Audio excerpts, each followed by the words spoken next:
Ladies and gentlemen, welcome to another edition of Darts Night on Twitch, here presented by the FODL. I'm your man Rob, aka Radar, hanging out with you in the booth. Oh, forgot to do that. Forgot to update the intro video. So yeah, Darts Night on Twitch, Monday through Thursday. We got Wednesday in there now, so disregard what you're seeing on your screen, but it's Monday. You know what it is, and we're somewhat on time, which is unusual for a Radar cast, but what is usual for a Radar cast is a triple header of darts, and we're starting off with the FODL A division between the players on your screen now. It's going to be Dilly out of Alexandria, Virginia. Last season finished 5th place in the FODL A division, throwing with the 22-gram Designa Extreme 728 darts, #Dilly Harem. Going up against the Shenandoah Slinger out of Waynesboro, Virginia. Last season finished 6th place in the FODL A division. Throwing with the 23-gram Red Dragon Peter Wright 2020 darts. #Come on, Kenny. Sorry, I didn't say that right at all. Come on, Kenny. There we go. There we go. Now we've got it down a little bit better. But it should be a good one. You know, triple header action here to steal the author's phrase on Dartsmith's Eve. Little amuse-bouche for you for the World Championships starting tomorrow for the PDC. Going over to the standings, here's what things look like this season in the A division here in fall 2020. Dilly currently sitting in 6th place. He's trailing Surgeon by 6 points. Shenandoah Slinger is in 7th. Currently in the no man's land, trying to fight his way into the playoff picture. Dilly in that last playoff spot as it currently stands. And these two players are separated by just 3 points. So serious implications on the line here. There's a significant gap between Slinger and the train. So could be these two fighting it out for the final playoff position with just this game week and one more still to go. Looking at the schedule here in Game Week 8, this is the first match to be played in the FODL A division for Game Week 8. So we have no bonus points set, which means we have just the minimums for the highest cricket throw. It's a minimum of a 7 mark. Highest cricket MPR is a minimum 2.6. Fewest dart leg in 501 with a maximum of 21. The highest 501 throw, a minimum of 141. And the highest 501 checkout with a minimum of 70. Looking at the stats here between these two, Dilly number 2 in the league in cricket MPR with a 2.89. Shenandoah Slinger is 9th with a 2.41. Both with the miss percentage under 40. Dilly at 32, Shenandoah Slinger 36. But Dilly, the treble and bowl percentage over 20% at 22% to just 15 for the Slinger. 5 mark percent for Dilly, 16% to 8.1. So Dilly just been pounding trebles away in cricket. You see in the legs 1 category, Dilly winning 69% of his cricket legs. That's nice. Shenandoah Slinger 56, but again, look at that opponent 3-dart average. Dilly 2.82 3-dart average against. Pretty high. In 501, Dilly 4th in the league with a 59.82. Shenandoah Slinger this time hot on his heels at a 58.10. That's good enough for 6th place. The first 9, Shenandoah Slinger actually has the advantage, 67.3 to 62.7. The average finish in favor of Dilly. So Dilly not taking a whole lot of time to check out once he gets into checkout position. The ton pluses favoring Dilly. Ton 40s about the same, and ton 80s favoring Dilly as well. Legs 1, however, are not. 44% leg 1 for Dilly, and Shenandoah Slinger 52%. Opponent 3-dart average for Dilly over 60. Over 60. He's 4th in the league at 59.82. 3-dart average against is over 60. 61. Pretty impressive stuff. Looking out into the chat, looks like we got 13 of you so far, including King Raj 10, Yota Jamie, DeGrubs 86, The Train FODL, and Big Man Bearded. We will kick over to the split view as it is right now. It's going to be Dilly on the left side as he's the home player, Shenandoah Slinger on the right, and these players have already corked with Dilly winning the cork. So if they're ready to go, we'll get it underway. Shenandoah Slinger, are you ready? Ready. Dilly, are you ready? I'm ready. Both of our players are ready, which means it's time to get Darts Night on Twitch underway. Dilly has the darts in hand for the first leg of cricket. Game on! Shoot him well, Slinger. All bad, Steel. Something, liberty, sportsmanship, mattering, something. 2 20s to get things started off for Dilly. Kept the first 2 straight. The third one goes awry. Shenandoah Slinger, he's going to go after the 20s as well. And he will replicate. First 2 were true. The third one goes left. So Dilly missed right. Slinger missed left. And now it's Dilly coming back. He's got the 20s closed, but he misses with darts 2 and 3. So off to a slow start. Not living up to the Cricket NPR hype to this point. He's got it closed, but no points. Shenandoah Slinger, first start at the 19s, then comes back, closes 20s, and then goes back down to the 19s. 1 and 1 for Shenandoah Slinger, continuing the 2-mark round. HX Duck joining us early, saying cricket still sucks. We've had some excellent cricket battles lately, HX Duck. We could be in for a good one here potentially, too. Although Dilly saying no, not really. It's a miss from him. A next-door neighbor treble just on the wrong side of the wire into the treble 3. It leaves the door open for Shenandoah Slinger to get the 19s closed, get some points potentially if he would like. He's got him closed with the first 2, and he'll keep all 3 straight, so he's got points on the board now with 3 steady 19s to get 19 points on the board. Dilly, now he's going to find that trouble. There's 5 18s immediately coming back for Dilly. So slow start, but finding the treble there. Getting back into the point lead just after Shenandoah Slinger was able to get the first points across the bow. Shenandoah Slinger is going to come back and answer with just a single 19 of his own. So he gets back out in front, but just by 2. Dilly's back in the treble of the 18 once again. He switches down to 19s, so 3 18s and a single 19 as he's only able to manage 1 on the change. But it's going to force Slinger to chase Dilly down in points. Come on. And Slinger's going to find a pair of next-door neighbor trebles into the treble 7. Just 1 dart on target into the single 19. And Dilly with a devastating treble 19 first dart will get it closed. And he's moving right along to the 17s. A couple segments to the right. Looks like he's got 2 in there, so that third dart did stay within. 2 19s to get the closed, 2 17s to get it closed. Slinger on the ropes, trying to get the 17s closed himself. He will manage a pair, so not yet closed. Dilly coming back. Looking to get the 17s closed. He's already got the 18s, so he's got something. But there is another miss from Dilly, and he's going to leave the door open once again. Unbelievable. The man number 2 in the league in Cricket NPR showing struggles. Shenandoah Slinger is going to find 3 steady singles, but he's going to need to start finding some trebles here to get back into this one. Dilly's going to elect to close 17s first, trailing by 1. Now he's going to go up to 18s. It's a next-door neighbor treble. I think that third dart may have just taken his medicine, aimed for the fat part to make sure he got the point lead, because that one was pretty much centered up in the single 18, but it does get him back on top in points. Jesus. Looks like Slinger potentially first dart could have been at the bull, and then he switches to 16s where he gets a single. Dilly now with the point lead. Moving right along. He will not mess around with trying to get more points. He's just going right over to 16s where he will find 2. Alki Darts is joining the chat as well. So is your dad's GF. She says she is reporting for duty. There is a treble finally for Shenandoah Slinger coming with the second dart. And it's a next-door neighbor treble with the third.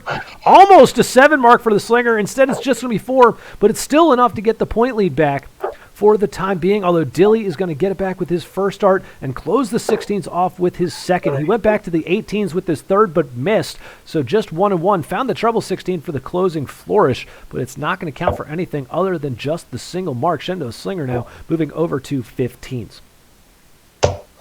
He packs in 3 of them, so he gets it closed. So decision time now for Dilly. He's up by just 3 points. Does he want to go for points? Does he want to go for the close? It looks like he will go for some points, at least with the initial dart.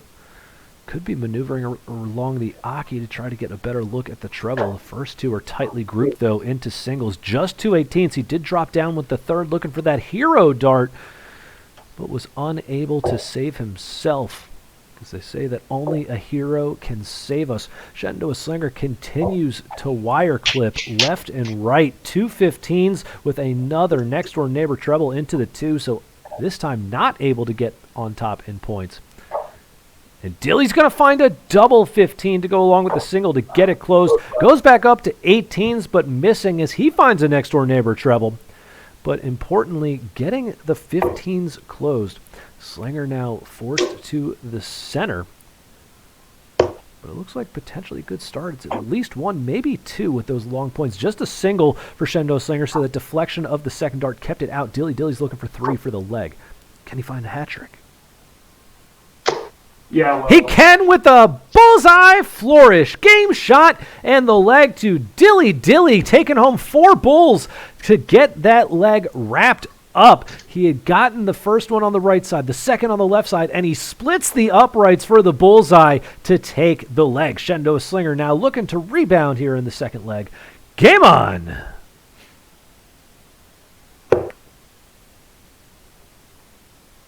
Ace.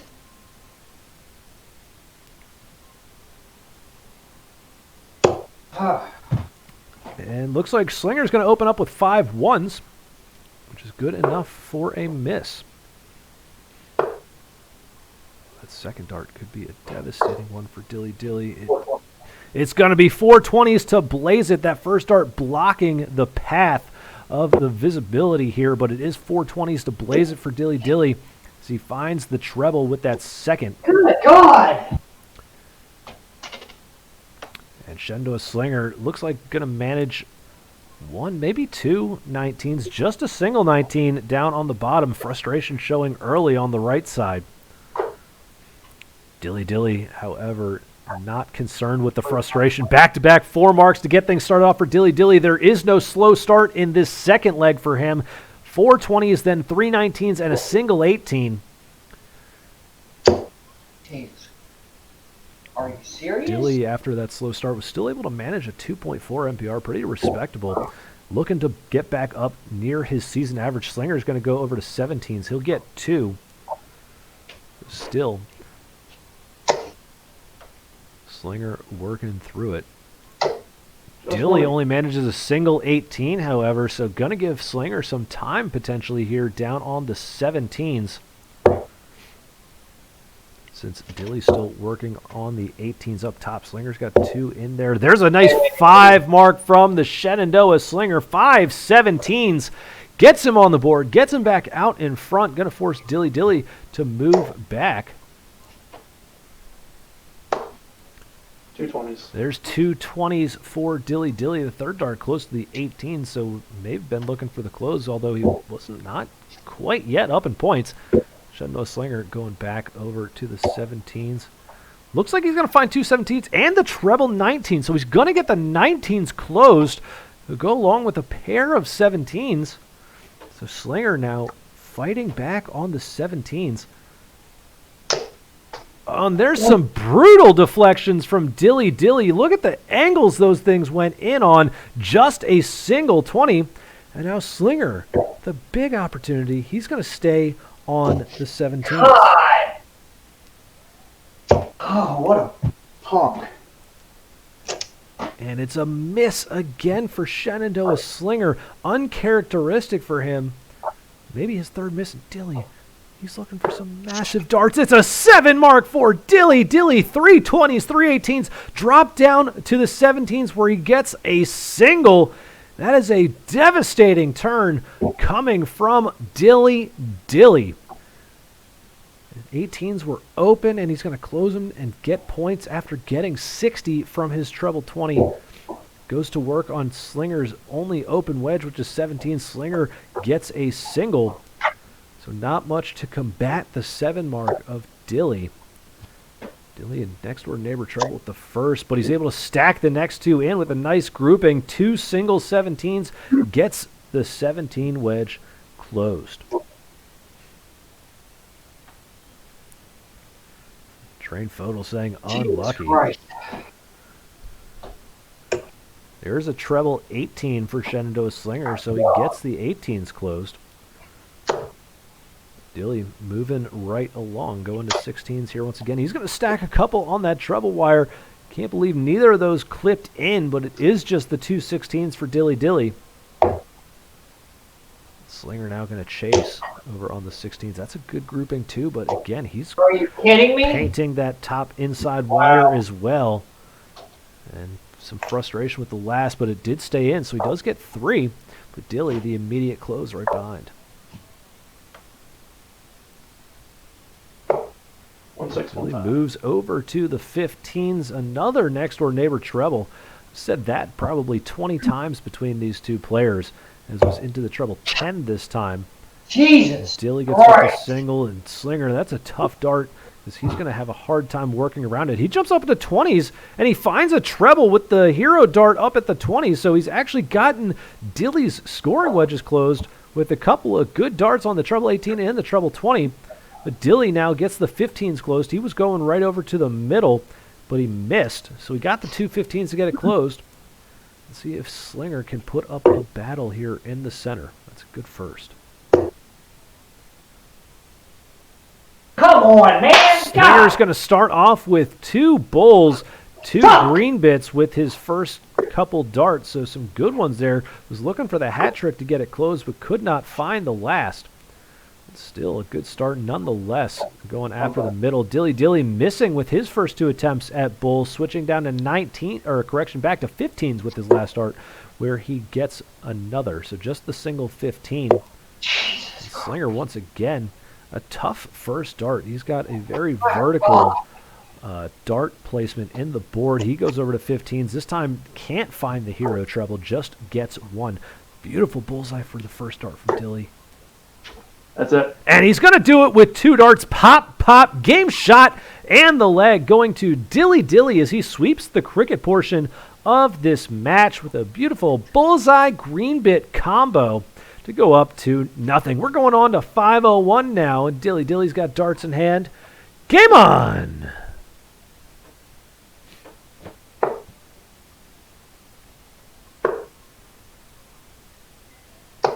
$45. 45 to start things off for Dilly. We're up to 26 viewers now, so people starting to wake up. I say wake up, it's 8:21 here in the East Coast of the United States of America. 24 to start things off for Shenandoah Slinger, missing on the bottom cover shot. 41. And Dilly just going to plod along. Another 40 score, this time 41, so he's missed 1 dart left and right here in the early goings. Yo Dad joining chat. HX Duck says it's 121 here, so happy dartsmith there, HX Duck. You're officially in a time zone where you're living where the PDC World Championships are starting today, as opposed to us still in anticipation for tomorrow. 60. There's a steady 60 from Dilly, so that time keeping all 3 straight. Your dad's GF, does Radar say naughty words while announcing, or is he also a fascist? It depends. I can get there. I can certainly get there. Another 60 poured in from Shenandoah Slinger. The player's off to a pretty even start here. Nothing flashy to speak of yet. Another 45 from Dilly. Gets him down to 310. Shenandoah Slinger looking to be the first under 300. Oh my God, 24. And it's another 24, so that's the exact same 24 we saw earlier from him. And Dilly's going to score 9, so Dilly also will not get under 300 yet. Go ahead and give a little adjustment to Slinger's board. Camera wobbled a little bit on the change, on the board slap. Hashtag Crim board slap. But there looks like some brilliant darts from Slinger. It looks like a 133 from him, as he'll get down to an even 200, finding a pair of treble 19s. Maybe that'll wake him up. Maybe it'll wake up Dilly as well. Get some motivation for him, but of course not, because he's going to throw a breakfast instead. Single 5, single 20, single 1 is a breakfast. And as we do here in the FODL, the first online dart league, the FODL, we ask an official breakfast question for the first breakfast of every single match. And Slinger with another treble 19 with the last. Gets it in there nicely for 71. And we'll get to the breakfast question in the next leg because Slinger on a finish. Dilly just another 45, so back above 200. Shenandoah Slinger requires 129.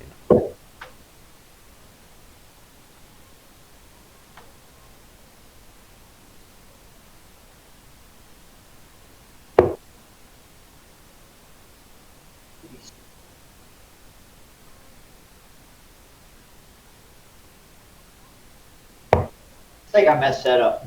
It looked like some good math there. 73, 81. It would have been 72. Well, 72 remaining. You should have, yeah, you should have 48 left if that's an 8. That's correct. Dilly's going to keep all 3 of his straight for leaving the big fish, but will he get an opportunity? Shenandoah Slinger was heating up on those 19s. He's left with 48. 2 for double 16.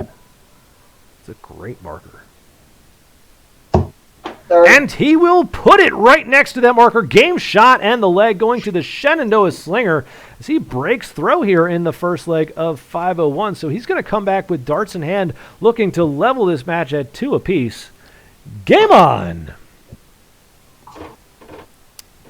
All right, and 22 viewers out there for the breakfast question. I just ate a nice, tasty dinner involving shrimp. So give me your breakfast involving shrimp. 21 viewers out there, let me know. Another 81 after Slinger dropping back down to the 19s, going Pepe Le, but it seems to be working for him. He's heated up a little bit down on the bottom half of the board as opposed to the 20s. Dilly continues to throw 40 scores, so he is not up to his usual standard. Slinger's jumping back up to the 20s. This time he's got a treble with the first. Oh, no. 64. And just 64, that third dart going into the 3. Wow.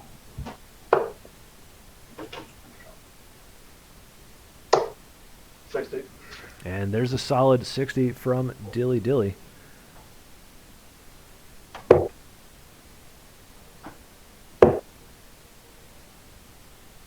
Come on, Kenny. 42. 42 this time from Shenandoah Slinger. Now Dilly finally finding a treble. That might be his first treble of the 501 portion. He'll make it an 80 scored for missing into the 1, dropping down to the 19s. He was looking for a cover shot, but he just kept it straight. So 80 for Dilly. Come on.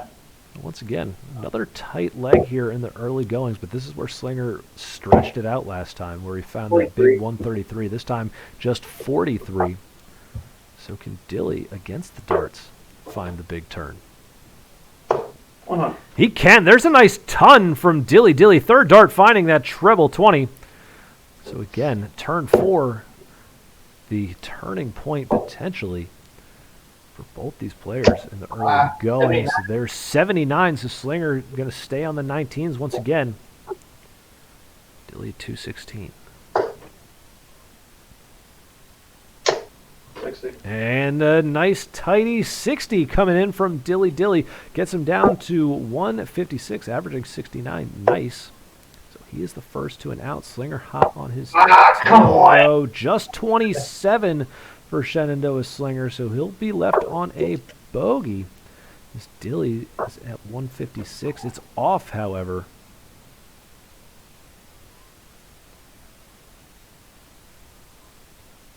Dilly debates his last dart. It's going to be 41 scored from Dilly. Dilly down to 115. Shenandoah Slinger looking for a setup now from 165. Come on, man. Jeez. 45 scored for him, so he'll be left with the Shanghai 20s. Dilly's looking for 115.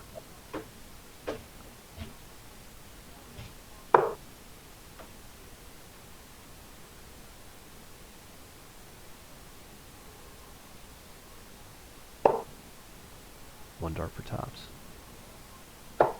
And he misses outside, but a good run at it from Dilly. Dilly had a shot for the top of the board, but missed outside. 40 remaining. Shenandoah Slinger now looking for 120. Way to pull it. And he won't find the treble 20 with the second, but it's good cover shot with the last. 78 left with 42. Dilly looking for tops. Inside over to the Rascal. Third dart. And he'll find the Rascal. Red Rascal saying yes. Game shot. And the leg going to Dilly as he breaks the throw right back here in 501 to go up 3-1. Dilly going to come back to the board with darts in hand. Game on!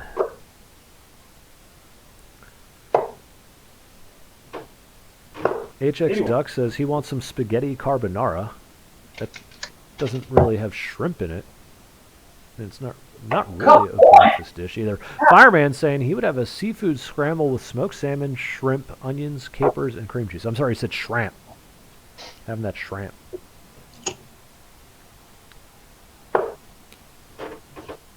To Grubs, throwing out what looks to be a link to a breakfast old-fashioned. So, again, going with whiskey. Your dad's GF asking what the breakfast question was. Considering how much your dad's GF enjoys the breakfast question, she misses it frequently. Like, it gets missed a lot. There's 57 for Slinger, so he'll have a score correction coming back to the board there. He's got it in there. The breakfast question was, tell me what you would make for breakfast, including shrimp. Pretty simple. I'm running out of ideas for breakfast questions, so I kind of just think of things that I eat and then be like, okay, now make a breakfast out of the things that I just ate. I had shrimp tonight for dinner, so. 25. A breakfast with some shrimp. There's a 25 for Shenandoah Slinger, missing a couple darts right into that 3 wedge. So he stays down on the 19s. 40. Dilly's going to get 40, so moving right along again. Another leg for neither player off to a scalding start. It's just been Jesus. late developing for all of these legs here. 47 this time from Shenandoah Slinger, finding that treble 3.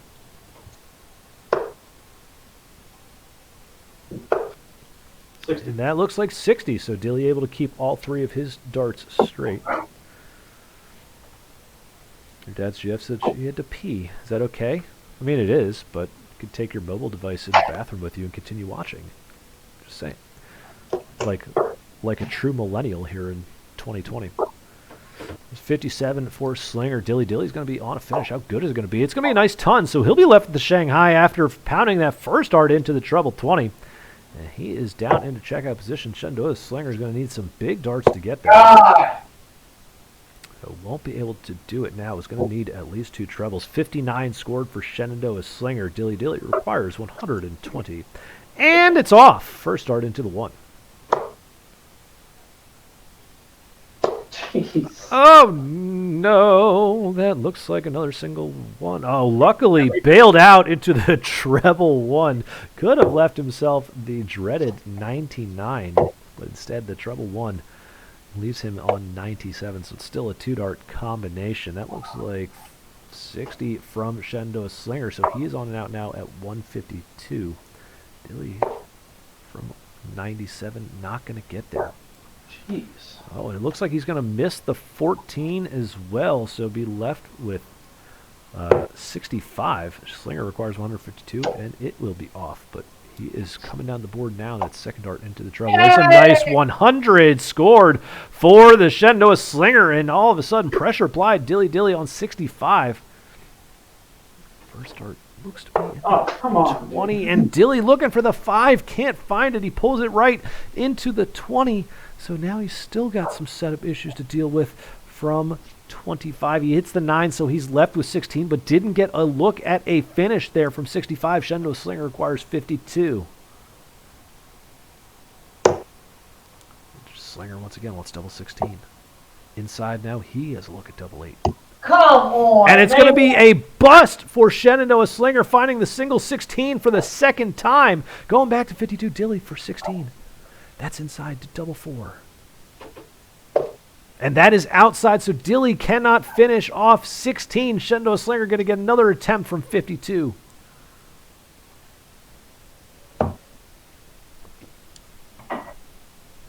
This time Slinger was going to go a different route. Looked like he wanted the 12 for the tops. Finds double 12, leaves 28. Can't find the Menser, left outside. Dilly requires 8. That's a brilliant marker. Can he get inside if that goes below? He cannot. The third dart goes low as well, close to that double 13. Left with 8. Back to Slinger, 18.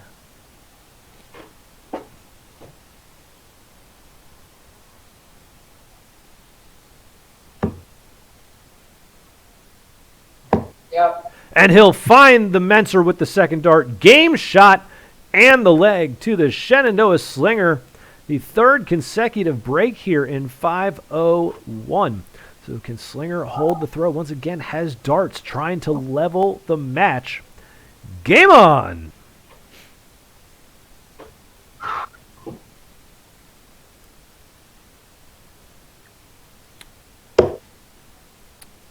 Let's see. Yota J. Mew says a shrimp omelet. HX Duck says shrimp sucks, so nothing. I'd rather starve. Man, HX Duck just pretty much hates everything, I guess. Hates cricket, hates shrimp. I don't know. Your dad's GF says, I guess just a shrimp cocktail. All right. Piercewood 1 says shrimp and grits. And then your dad's GF immediately agreeing with shrimp and grits. Your dad's GF says a breakfast fish taco. 171. That's good. There's a nice 171 from Shenandoah Slinger as he pours in 3 treble 19s there. So again, he's continuing to work at the bottom of the board. Dilly's going to answer back with 95, but the 171 from Shenandoah Slinger got this leg off and rolling. King Raj says crab cakes. That is not shrimp at all. This is 79. And then he says shrimp cakes. I'll accept shrimp cakes. Shrimp cakes are tasty. Pointed. And a Roadhouse double deuce. In response from Dilly says Shenandoah Slinger this time out to a magnificent start. Oh, wow. That was Oh, horrible. losing it a little bit on that visit as it's just going to be 42 scored from Shenandoah Slinger. Leaving it 180. And just 28 this time from Dilly. So Dilly having a bit of an off night. Shenandoah Slinger looking to take full advantage in this critical FODL A matchup. Again, potential playoffs on the line in this one as these two players separated coming in. We're just separated by 3 points for that final playoff spot, which currently belongs to Dilly. There's an 81 this time from Dilly, so finally getting back into that treble bed, but he's still above 200. Shenandoah Slinger requires 151. It's on. Oh, but he cannot find the treble 20. The top half of the board has been the Shenandoah Slinger's nemesis to this point, as he will be left with 78, finding the treble 7 on the last. But second time he's had 100 left and pulled the second dart into the 1 to leave 99. There's a nice 60 again from Dilly to leave the big fish. Last time he did that, no, Slinger was able to check out. Can Slinger take out the 78? He will not be able to take out 78 here. So now just continuing to look for a decent setup. Looks like he'll be left with 60 after 18 scored. Dilly for the fish. And it's off. For the record, all of you out in the booth, I'm wearing the And It's Off shirt tonight out of the FODL merch store. There's just 41 down to 129. Shenandoah Slinger looking for the 60. Oh, no, and once again, Shenandoah Slinger, he's going to miss 2 big numbers here and not give himself a chance. He's going to miss 3 big numbers, will Shenandoah Slinger, so he's only going to score 12, get down to 48. Give Dilly another attempt from 129.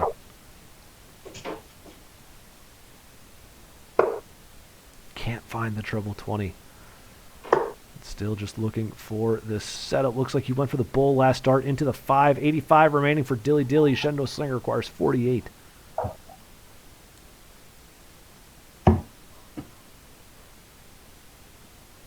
Oh my god, dude. It's going to be 32 scored. 16 remaining for Slinger. Dilly looking for 85.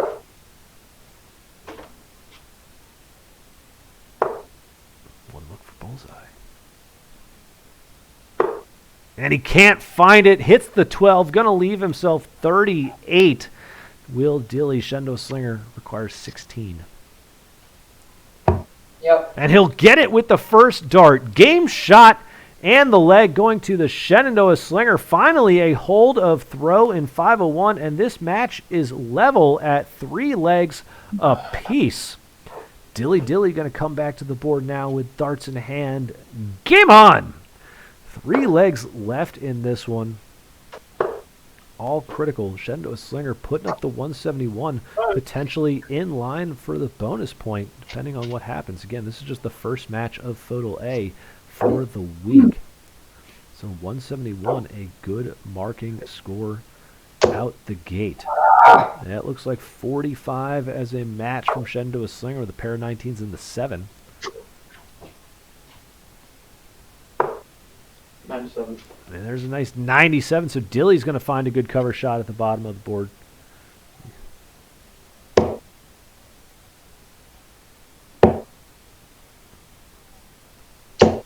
Come on, man.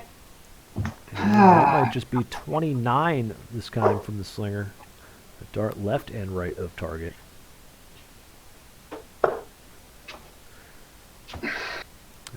Just 9 scored from Dilly, so his second 9. He's done that twice now.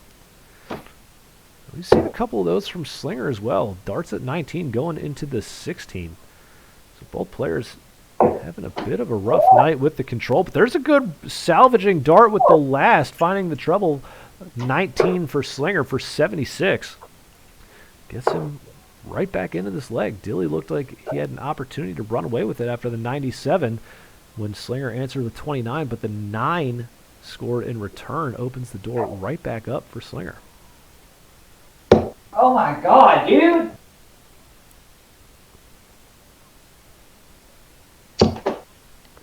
But this time it's going to be Slinger who will score 9, so he will let Dilly back off the hook with a 9 scored. Dilly. He's going to find a treble. 83 this time, drop down on his last dart. And Krim's going to throw a couple eye rolls in there for that one at the 309. Didn't give himself an opportunity with the 2 treble visit to get to a finish. Speaking of 2 treble visits, that looks like it's going to be a 97 from the Shenandoah Slinger, a treble 7, treble 19, single 19. And Dilly is going to go next door twice. 38 scored from Dilly. Dilly pops a flight off as he is pulling the darts out of the board. Pulling them a little bit aggressively, so maybe the slack scoring, maybe Krim's throwing for Dilly or something. I don't know. Oh, loved it. They do live together. There's 41 scored from Shenandoah Slinger. We love together. Dilly trying to get to a finish. The treble 20 will secure that. 84 this time from Dilly down to 104. Slinger 100 above that at 204. But he's going to give chase here as well. Treble 20, so Slinger jumping up to the 20s for this visit only, it seems. But he's going to find the treble at the first, but it's just 64 as he misses with darts 2 and 3. Really requires 104.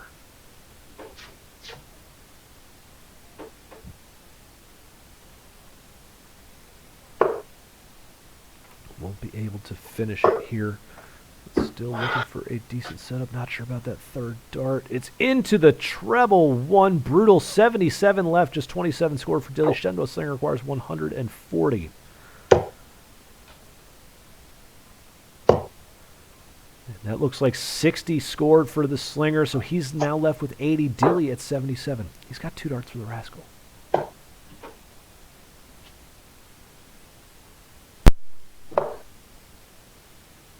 Third dart goes inside for Dilly. Dilly can't get the combination finish. And he's left with 10. Shenandoah Slinger now looking for 80. 1 dart for tops. And it's just inside on the attempt at the double. 20 left. Dilly looking for 10. It's a first dart bust for Dilly. Dilly into the 12. That one is pulled left. Shenandoah Slinger right back to the board looking for the Rascal.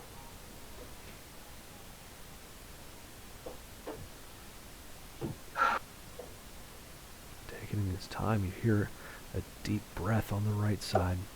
And he'll peg it with the first dart. The Rascal says yes. Game shot and the leg going to the Shenandoah Slinger. He gets another break of throw, and he is in the lead for the first time in this match, up 4-3. He's looking to secure a match victory in this leg with darts in hand now. Game on!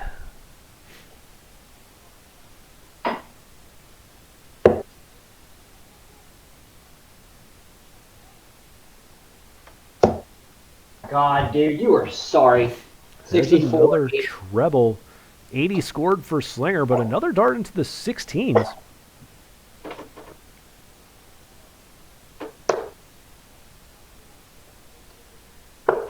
There's an 81 in response from Dilly, finally getting a good treble in there with his last dart.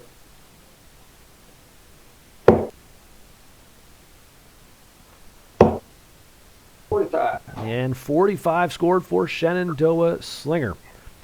So again, these players near the top of the table in averages for both Cricket and 501. Not quite up to their regular standard of play this evening, but still battling important points on the line. Dilly with another treble 20, but only scoring 80 yet again. Shenandoah Slinger, another treble 19, though. 79 scored for him. Dilly maybe now starting to heat up. 95. 3 straight visits with a treble 20. 95 scored for Dilly. This leg off to a much better start for both players. Both players under 300 this time after 9 darts. But it's Dilly out in front. 83. And another treble for Shenandoah Slinger. 83 scored. So these players, this leg, living in the 80s. There's another treble 20 for Dilly. And there's a ton scored, so shaking off the 80 curse. And Dilly on a finish now, down to 145. Shenandoah Slinger now looking to join 214. It's going to be 57 scored. That's enough to get him to a finish. Dilly's got the first crack at 145.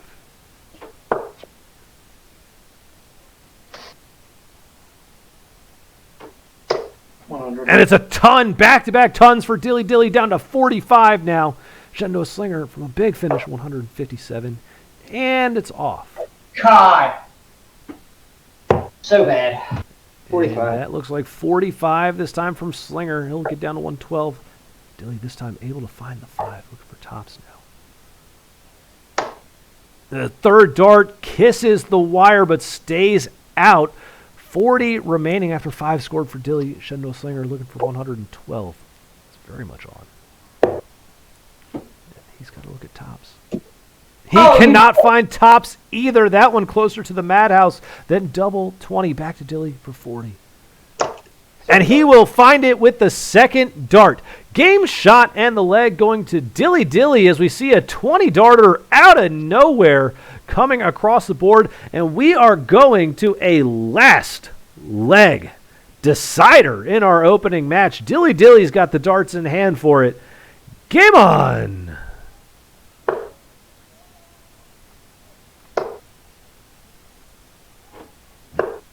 Twenty 24. That's 24 from Dilly to start.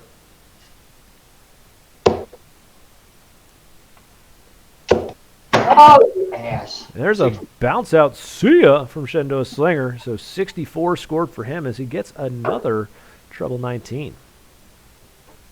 Slinger moving that Pepe Le lifestyle at the bottom half of the board. Dilly is going to creep into it, though. He'll get a cover shot treble 19 for 78.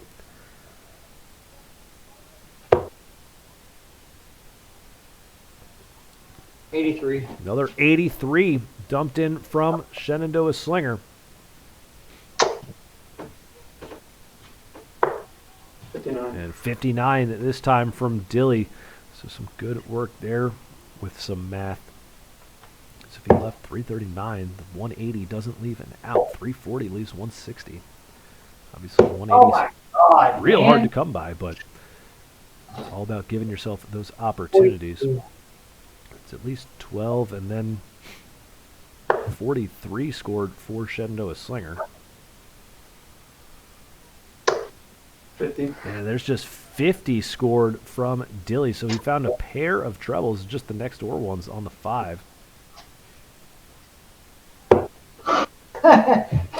And there's 39 from Shenandoah Slinger. So this time missing a couple wedges to the right. Dilly, now he will find another treble 20. 81 scored from Dilly. Dilly gets down to 209. Neither of these players able to create any separation yet. God. 41 scored from Shenandoah Slinger down to 231. So Dilly out in front by a little bit now. Looking for a big score. And there it is, a cover shot, treble 19 again for 97. Gets down to 112. So now pressure on Shenandoah Slinger from 231 to get to a finish. The treble 19 first dart is going to help. 79. And it's going to be 79 for Shenandoah Slinger, so he will join Dilly on a finish. 152. Dilly, the 112, could not find the treble 19 to give himself a look at bullseye. Now wants to figure out his last dart here. From 88, went for the treble 18. So that's going to be 78 scored, where Dilly leaves himself 34. Shenandoah Slinger back at 152, but it is off. There's some eye rolls coming in from Yota on that one. 32 scored for Shenandoah Slinger, leaves 120. Dilly from 34. Will he go right after it? Will he split it? He's going to split. He's going to hit the 6, so now looking for double 14, the Menser.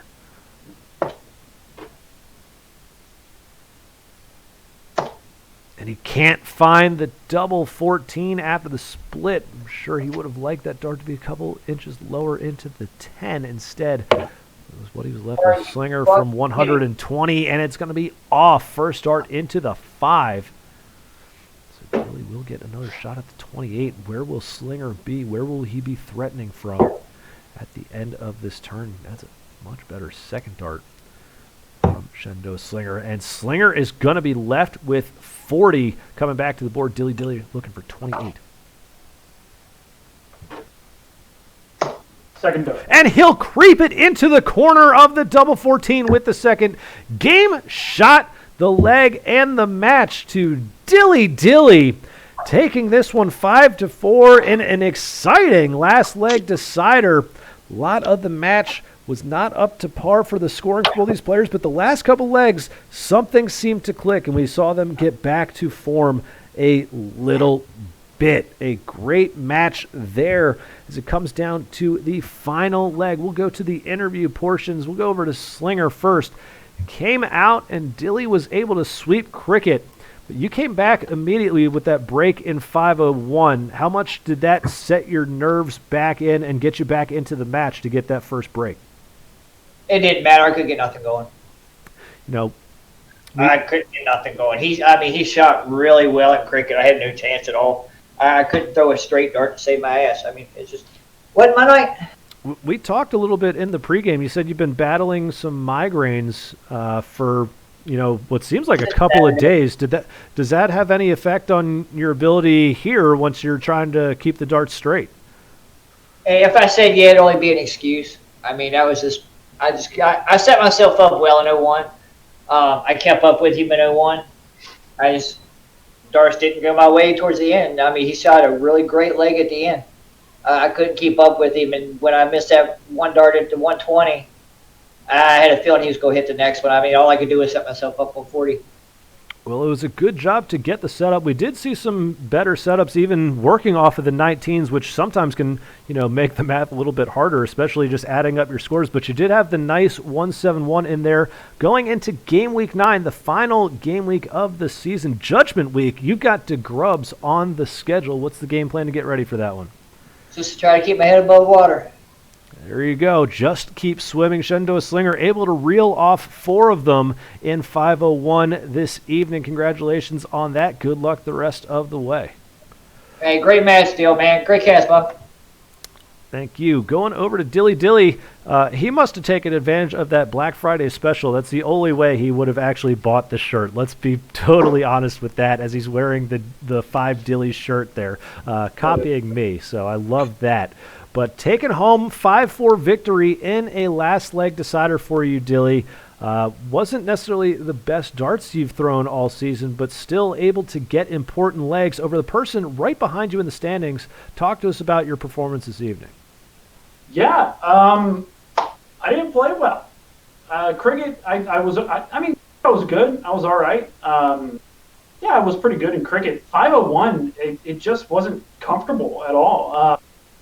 My throws, what I thought were good throws, and then they were bad, and then the bad throws I threw were bad. So I was just really lucky. I was lucky because Slinger also didn't throw well. So we both ended up throwing way below than we normally would, and I just lucked out and came out on top. But it was touch and go there. I was not feeling comfortable. Yeah, it was definitely tenuous for both of you at different stretches of the match. You came out, got that slow start in that first leg of cricket, but then you turned it on.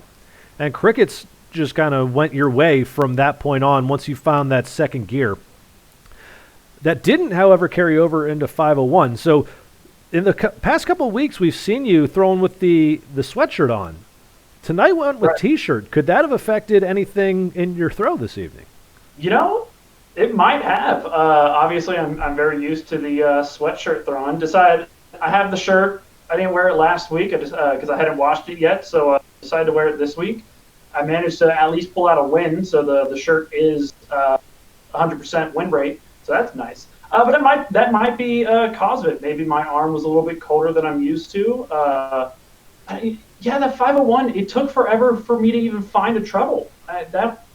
I was on it a lot of the times, and it made it so I couldn't keep up with Slinger, who was doing great, especially when he moved down to 19s.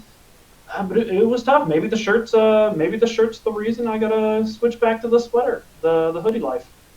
Yeah, you said it. I don't think you hit a treble in that first leg. I think it took you an entire leg to hit a treble in 501. So, maybe it is, maybe it isn't. We'll have to see. But again, like you said, 100% win rate in the Dilly shirt, which I got to say looks phenomenal. It really does. I love it. Big shout out to Carruthers. It wouldn't have looked phenomenal without Carruthers. That's true. She does great work in our store. In Judgment Week, Dilly, you've got Laser Cat on the docket. Laser fighting to stay out of relegation territory. You're fighting to stay in playoff territory. So big implications for both of you, even though they're different. So what's the game plan to get ready for that match? Yeah, this is kind of similar to last season where Slinger had to go against the Grubs right below me, both of them, to decide who was going to get that last spot. This another potential of, if I don't do well against Laser and they maybe tie or something, then I have a chance to be bumped out, because I think they're right next to each other again. I can't remember where the Grubs is. But Laser, he's been playing well these past couple of weeks. The last time he's fighting, and I expect him, every time we've played against each other, he plays phenomenally well. So I'm expecting another close match between that one. So I'm just gonna don the sweater, and see what I can do. But it's gonna be a tough one, and it's gonna be sweating. Well, it sure will be, especially if you're wearing a sweatshirt. That will make it even sweatier. That's how body heat tends to work. But Dilly able to pick off a 5-4 victory this evening, despite not your best showing. So congratulations on that. Good luck in Judgment Week, and we'll talk to you a little bit later. I appreciate it. Great cast, and Slinger left, but tough match, man. Good darts. These things happen from time to time. And before we get to the second match of the Tripleheader, a word from our sponsors.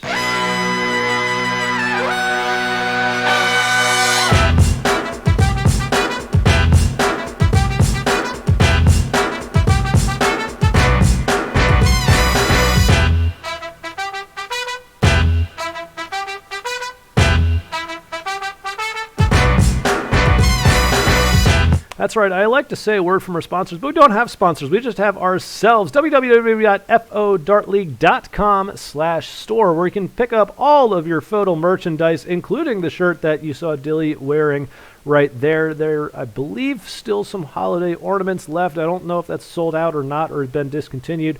But again, some great T-shirts, can koozies, patches, things of all kinds of FODL merch. Dress like your favorite players. Show your FODL fan support. 30 viewers out there. We have 2 more matches coming up with Darts Night on Twitch this evening. Don't go anywhere. We have more darts when we return.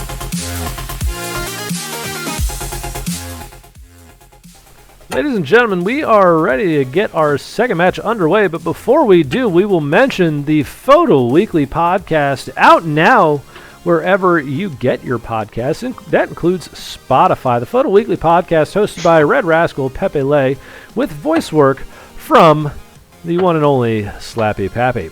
But let's get to our second match of tonight's tripleheader. It's going to be a FODL C division match between the Alpine Stranger, throwing out of Bethlehem, Pennsylvania. Last season finished 3rd place in FODL C, throwing with the 16-gram Unicorn Golden Hero John Part Darts. Hashtag Find a Stranger. Going up against the man of many scarves, the Kylf, throwing out of Washington, D.C. Last season finished 5th place in the FODL C division, throwing with the 25-gram Bottleson Hammerhead Darts. Hashtag Good Job, Kylf. In the standings here, Alpine Stranger leading the way for the automatic promotion to FODL B, a 20-point advantage on the next closest competitor, which is Doughboy. The Kylf currently sitting in that lone kind of nothing stay put section. 4th place in the league, trailing the Accountant by 5. So trying to overtake him to get into the promotion playoffs to FODL B with Doughboy and the Accountant. And trying to fend off the likes of Alki and Triple T, who are within, reasonable striking distance of the Kylf's stature. In the schedule, again, this will be the first match played in FODL C, so we don't have anything set yet for the bonus points, which means it's just the minimums of a minimum of 6 mark for the cricket throw, the minimum 2.2 for the highest cricket MPR, maximum of 27 for the fewest start leg in 501. The highest 501 throw is a minimum of 101. The highest 501 checkout is a minimum of 50. Looking at the stats here, Alpine Stranger 14th overall in the FODL, 2.26 MPR. The Kylf is 29th at 1.97. The miss percentage 40% for this Alpine Stranger, 46% for the Kylf. Treble and Bull pretty close, 13 to 11. And the legs won. Both players doing pretty well in cricket. Alpine Stranger winning 83% of his cricket legs. Kylf winning 61%. In 501, Alpine Stranger 15th best in the FODL, 51.23. So eclipsing the 50 average in 501 in FODL C. Kylf is 30th at 44.79, so a bit of a wider gap there. Alpine Stranger getting off to some good starts. The first 9 above 60, and the Kylf is above 50. So both of them playing pretty well at the beginning of legs comparatively to their overall average. And Alpine Stranger winning 71% of his 501 legs, and the Kylf is winning 56%. Going over now to the split view camera, it's going to be Alpine Stranger on the left as he's the home player, and the Kylf is on the right as the visiting player. C division, which means 7 legs, 2 of cricket, followed by 5 of 501. We do have another match going concurrently with this one. It's a FODL D division matchup between the rookie Adenak versus the Fireman. And Adenak actually up 1-0 taking the first leg of cricket, but we are here for this match on your screen right now, which means we will get it underway. If the players are ready, the Kylf, are you ready? Yeah, let's go. Alpine Stranger, are you ready? Ready. Both of our players are ready, which means it's time to get darts in the air. Alpine Stranger has darts in hand. Game on! Shoot well, Kylf. Hey, you too, man. Cheers. JLong85 joining the chat saying, Alpine Stranger fan club rep here. Where do I place bets? I'm sure you can find somebody out there, actually, that would probably take some action. DeGrubs86 throwing 100 bits out there right now. Thank you very much. Alki Darts saying 16-gram darts. It's crazy. DeGrub's pointing out that Stephen Bunting throws 14-gram darts. It's pretty pretty impressive. Alky Dart says he's got to be an Alpine fan today. Alpine Stranger is going to get the 20s closed, move down to 19s where he gets 2. The Kylf started on 19s. He got just a single. Lucier RC says it's the scarf versus the stash. There you go. That works out well for this matchup. Another single 19 for the Kylf, so he's unable to get the 19s closed. Stranger will get the 19s closed. He is moving right along. He is unconcerned with points right now as he gets another 3 mark, 119, 2 18s. Kylf is going to go to 17s. He's going to be the first one into a treble bed, though, as he's going to get 4 17s, will the Kylf. So maybe put the Alpine Stranger off his tracks for a little bit, but he gets the 18s closed immediately, goes 20s, and switches over. Another steady 3 mark for Alpine Stranger, finding the fat portion of all these wedges. Has only missed 1 dart to this point. Just hasn't found any trebles yet. Kylf, a tough next-door neighbor treble there with his last dart into the 3, so just the single 17 for him. And Alpine Stranger may have been a little bit of a caster's curse there. Said he had only missed 1 dart to that point. He misses all 3 that visit, and it's going to give the Kylf an opportunity to punish. And Kylf's going to get a treble 17, go for the hero dart up at the 20s where he gets a single, but gets him back in front in points. But Alpine Stranger now, he is going to go back, and he will find the hero dart into the treble 17 for a 6-mark round for the Alpine Stranger, a single 20, a double 20, and the treble 17. A rough first dart. That's just on the wrong side for the Kylf, but he could have potentially used it as a marker for that treble 16, but can't find it, just the single. And Alpine Stranger manages to get a pair of 16s, looking to get another wedge closed off. Pace of play very quick right now for both players. Both players ready to go when the other finishes. Single 16 for the Kylf, so he has not yet got it closed. So it means Alpine can do it first. And he'll do so with the second dart. Move over to 15s with the last, but he will go next door neighbor treble into the 10s. Train Photo says Alpine has been super strong this season. Have to agree. I mean, he was strong last season also. It's pretty unfortunate, I think, to not get promoted into B. Again, he looks to have a bit of a stranglehold on that promotion spot this season. 2 more 15s for the Alpine Stranger. Means the Kylf can get it closed and score, but he's just going to be able to get it closed. Needed all 3 darts to do so as well. Alpine Stranger only needs 1 to get the 15s closed. There's a nice bullseye with the second. Couldn't follow it to finish off the leg, but he's got 2 in the middle already. He's 1 dart away, which means Kylf is going to need at least 4 to take the point lead back to keep Alpine Stranger at bay. Not going to happen here. The first dart missed, but he does get a single. Alpine Stranger looking for 1. And he'll find it. First dart, game shot, and the leg going to the Alpine Stranger. Coming in with a 2.5 MPR, and he is up 1-0, holding the throw. Kylf going to look to hold the throw, coming back to the board. Game on!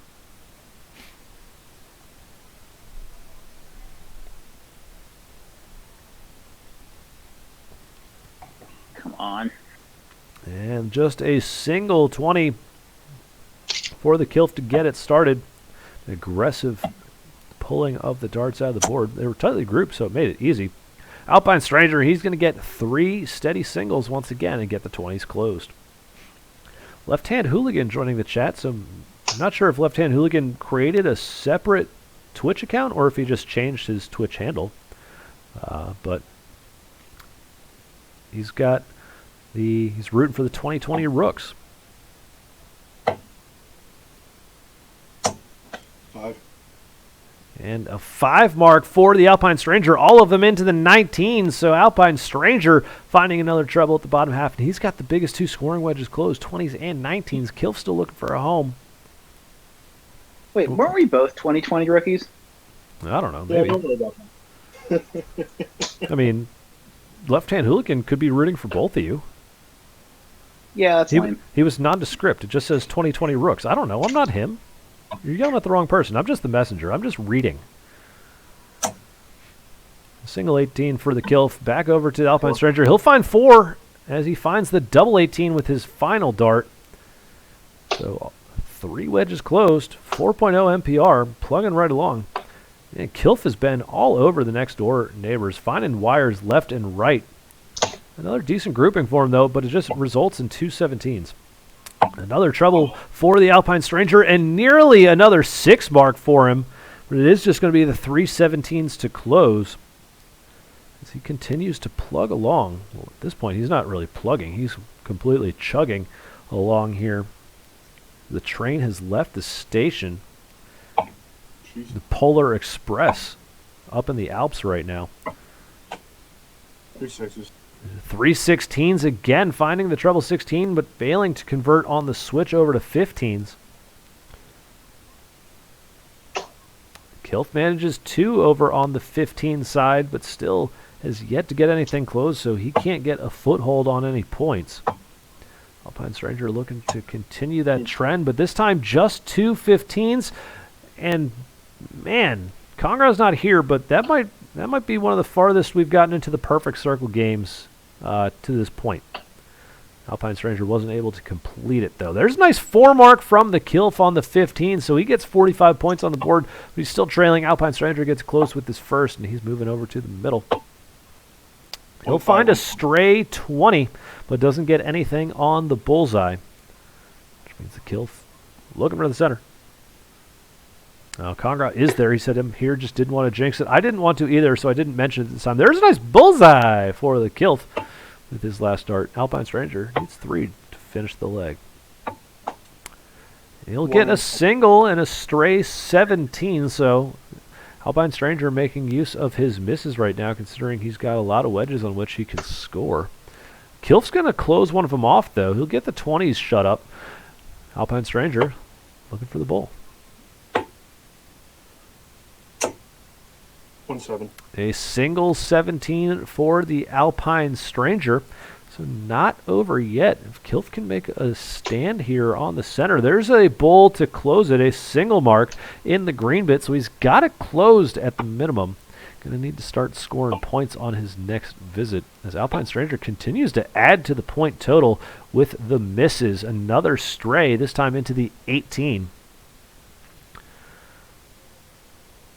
Kylf's going to continue to work on the center. There's 50 points for him, so he'll get within shouting range now at 95 to 128 as he continues to work through.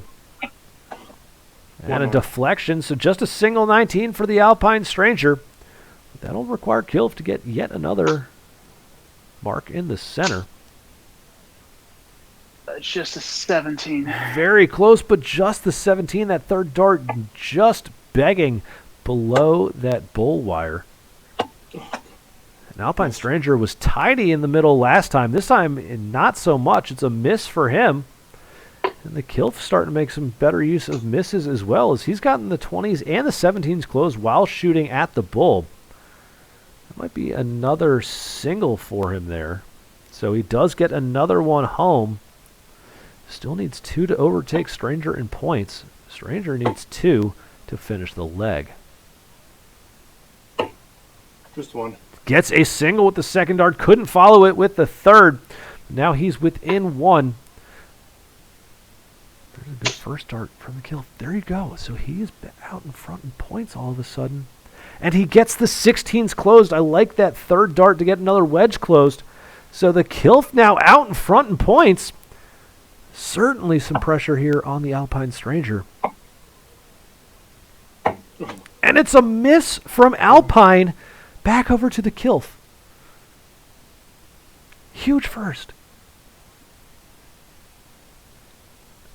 He's got a clean dart. Got it. It's a fat 18. What a turn from the Kylf. Game shot and the leg going to the Kylf. Finds the treble 19 to close that with 1 dart. A fat single 18 with the second. And flourish finish. Treble 18 to close it out. The Kylf makes a stand in the center and levels the match at 1 apiece. Chat going wild for that finish. Train Photo says, unreal. Alki Darts says, nice comeback. Conrad Darts, a lot of surprise faces. Chatter 09, wow. Left Hand Hooligan agrees, nice comeback. Wow, great finish there to Cricket. Alpine Stranger now going to have the darts as we switch over to 501. Game on. King Raj, all caps, great shots. Shadow 09, great comeback. Some huge darts down the stretch from both players. And Kylf takes advantage. 85 to get things started in 501 for Alpine. Up at the top of the screen in our other match, Fireman was able to get the second leg of cricket to make it one leg apiece, as they have gone to 501 as well. Kylf is going to match with a single treble 20 of his own for 83. Excuse me. 41. There's 41 scored at this time from Alpine.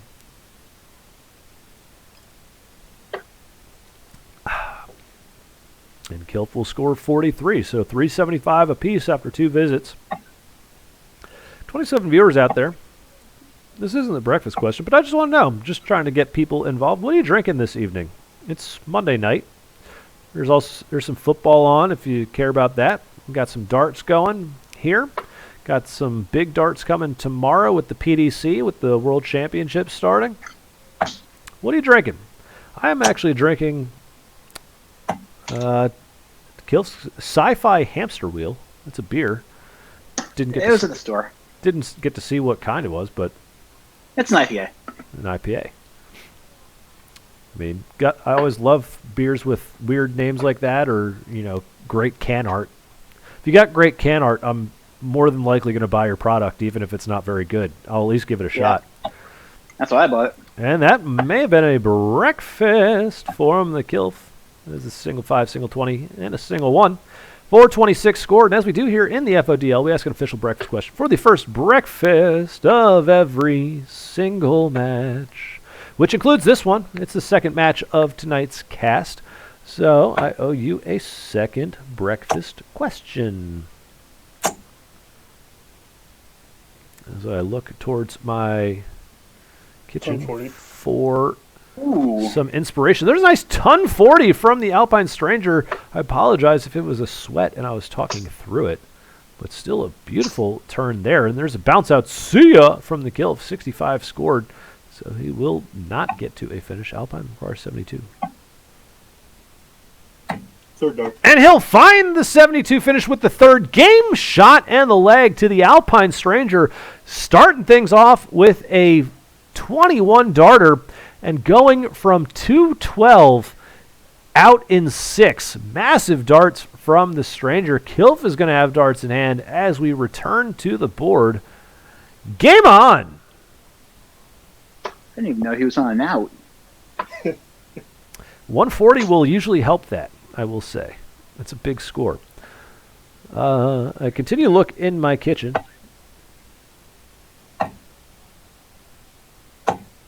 45. I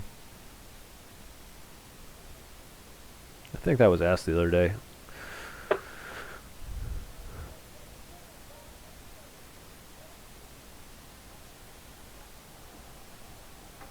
All right, we'll go with like an anti-question. What is your least favorite style of eggs? Least favorite style of eggs. This should be a good one. 29 viewers out there in the chat. Least favorite style of eggs. I'm bringing this one up because the other day my brother and I were talking, and he said something about, because I sent a picture of I had a bowl of chili and I had a couple of fried eggs over top of it, and he said fried eggs are like the worst, or they're only good in like, I forget what setting, and I just thought it was an insane statement. So I want to know what everyone's least favorite kind of eggs are. There's another breakfast as the Kylf is thinking about eggs himself. I'll go back to my other question as well, asking what people are drinking. Liberty Fire says he's drinking water with pineapple and coconut. That sounds good. Train Photo says Kirkland Whiskey and Coke. Chatter 09 says Coors Light. Magic Wizard Pinball says Monkey Shoulder Scotch and soda water. Conger Dart says Cherry Pepsi. Alky's drinking some iced tea. Repat's drinking a Sagatuck Peanut Butter Porter. Nice. There's a nice ton 5 from the Alpine Stranger, as he's using tops for scoring. Congra agreeing 212 and 6. Wow, that's always good. I'm actually drinking a glass of wine. I had bought a case of wine in anticipation of my mother coming to visit tomorrow, but she's got some COVID concerns at her office, so she is no longer coming. So I've got 14 bottles of wine in my house. So I got plenty of wine to drink. There's a nice 60 from the Kylf. Alpine Stranger requires 156. And it's off. And just a 43 coming in from the Stranger.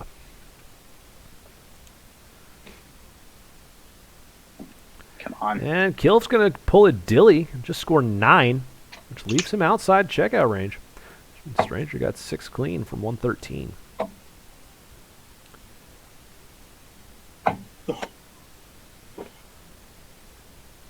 And it's just going to be 42 coming in from Alpine this time, down to 71. Kylf will be on a finish now. But it's just 28 scored, so it's still a big one. 150. Alpine Stranger requires 71.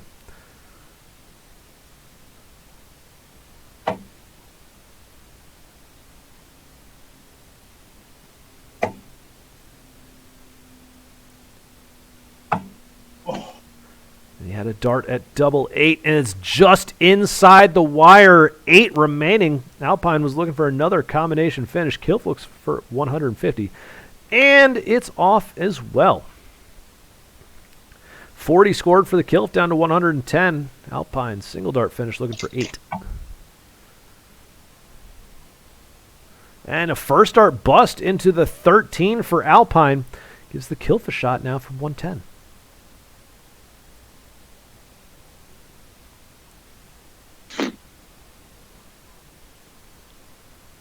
And Kylf continues to have a little bit of a go of things. Just 24 scored, down to 86.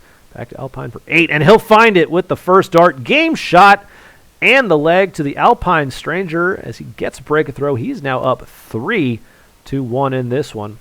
He'll come back to the board with darts in hand, nursing that lead. Game on!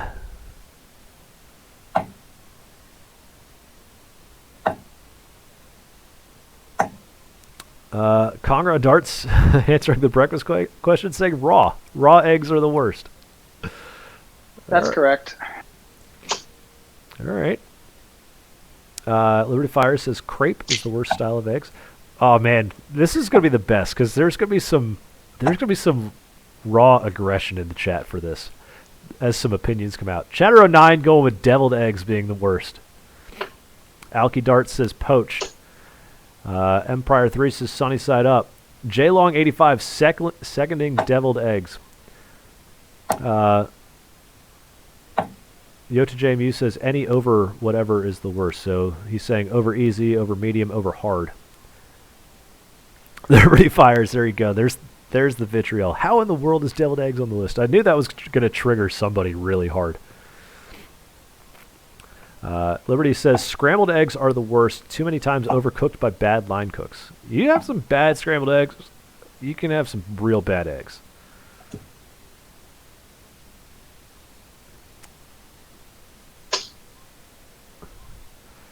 Left Hand Hooligan says he tried to make Scotch eggs once. Figured he'd love them.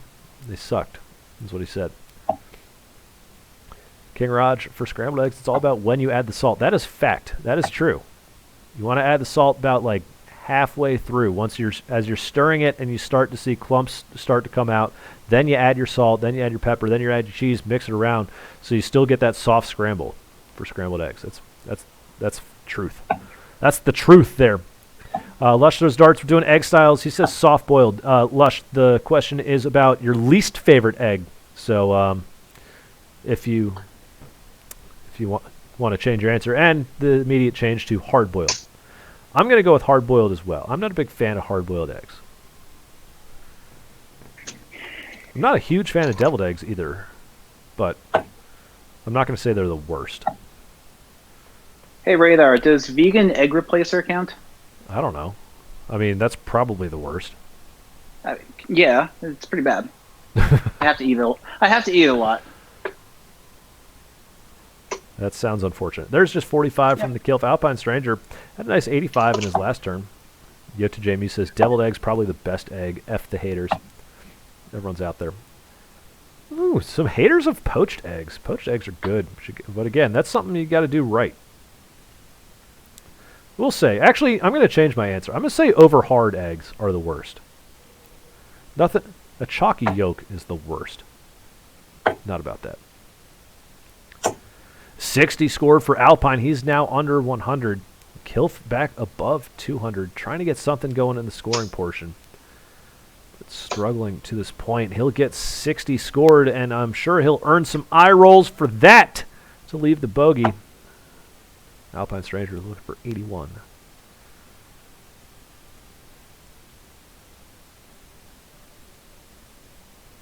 It's the 7 with the first. Switch over to the 14s there with the second after some thought, but hit the 9. But a good third dart as he finds the outer ring of the bull to leave 40. Kylf, setup time from 162. 41 scored down to 121. Alpine Stranger requires 40. First start. And he'll get it with the first game shot and the leg to Alpine Stranger, as that secures him a match victory as well with just 7 legs total. Up 4-1, but we play all 7 here in the regular season. So we're going to go to the next leg where the Kylf will have darts in hand. Game on! Liberty Fire says, oh yeah, vegan eggs are the worst. Show the graphic. And there's a 180! And I'll pretend that I had the graphic loaded. That's something else I got to add that I haven't done since the restructuring after rebuilding all of the scenes. So, Kylf with the 9-dart sweat on. The maximum out of nowhere. And it's off. What a brilliant start from the Kylf. 180 followed up by a 60. That's the Kylf going to secure a bonus point here in the early goings of Game Week 8. Can't beat a maximum for the highest cricket throw. 60 scored for Alpine in response. And there's another ton. So Kylf's on a finish now after 9. Looking for a huge, huge leg here. Kylf requires 161. And it's off as well. Oh, come on. Oh, it's just going to be 30 scored, so the hot scoring streak ends for the Kylf, but still with a great leg brewing here at 131. Alpine Stranger, a solid 60 here, alternating 45s and 60s. Kylf for 131, it will be off also. 57 scored this time for the Kylf as he gets down to 74. Yota JMU throwing 100 biddies in for the maximum there. And Alpine scores 41, so he's back at 250. Kylf at 74. That looks like a treble 1, I think. Which drops to 71. Yep. Now, Kylf will set himself up on tops when he returns. Alpine Stranger looking to get to an out from 250. Going to need a treble here the last. Another good grouping, but it's a solid 60. But Kylf 6 starts minimum from 40. Oh. Third dart. Oh, excuse me. There's a burp. Third dart goes inside, leaving the rascal Alpine Stranger back at 190 now.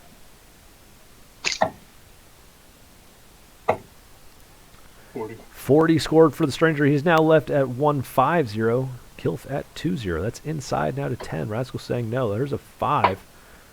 And Kylf is going to bust it, albeit dangerously, narrowly misses that 2, which would have left him 3 remaining, which would have been a disaster. Alpine Stranger knocked me to check out 150, but another 60. He's now threatening under 100. There you go. But the Kylf will get the rascal as he says yes to the first start. Game shot and the leg to the Kylf with a very nice leg there. Hot start.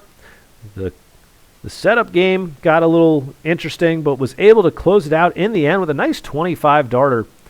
As he comes back and gets another leg on the board, we head to the final leg of this match, which means we're way ahead of schedule for this one. Players with a great pace of play. Alpine with darts in hand. Game on! Yota J. Mew says, that's what you get, Kylf. Eat a bag of crib eye rolls. I wasn't throwing a 50, though. Oh, that's awesome. DeGrub's throwing out 180 bits as well. Congra's got that, what I'm going to assume is the 180 clipped there for you, Kylf. So if you want to get that, you can grab it in the chat at some point on the replay.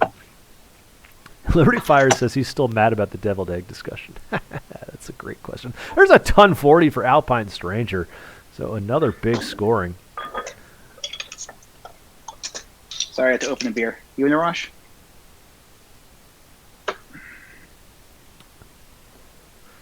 Never gonna argue opening another beverage, especially if it's readily available.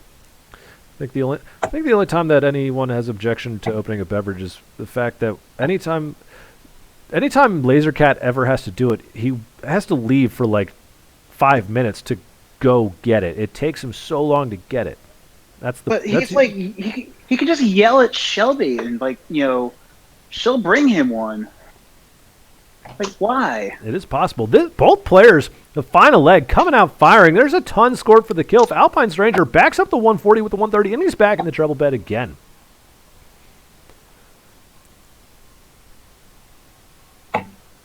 Alpine Stranger with a 97, so he's under 100 now after 12 darts. Kylf averaging 79 and needs a big score here just to get on a finish, as Alpine Stranger with a 107 3-dart average in this last leg. Yeah, have fun and be, dude. Just some huge scores as Kylf bids him adieu. And there's a fallout. See ya from the Kylf. Just 25 scored. Alpine looking for 74.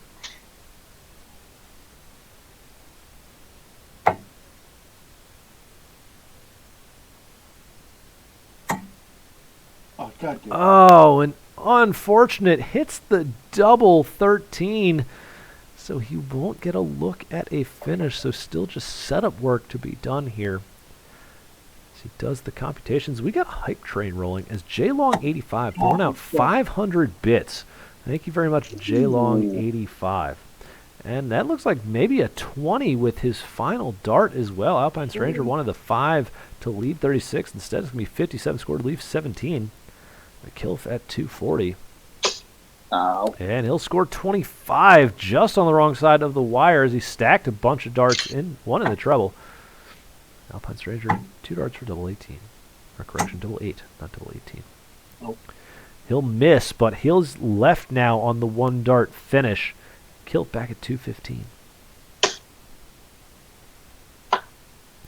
And 59 scored will get him to an out at 156.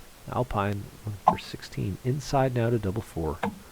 And it's a bust into the double 18 next door, so can't quite take it out. Kylf with an opportunity from a big one, 156. But it's off. Nope. A great cover shot with his last for 78 scored from the Kylf. Leaves him 78.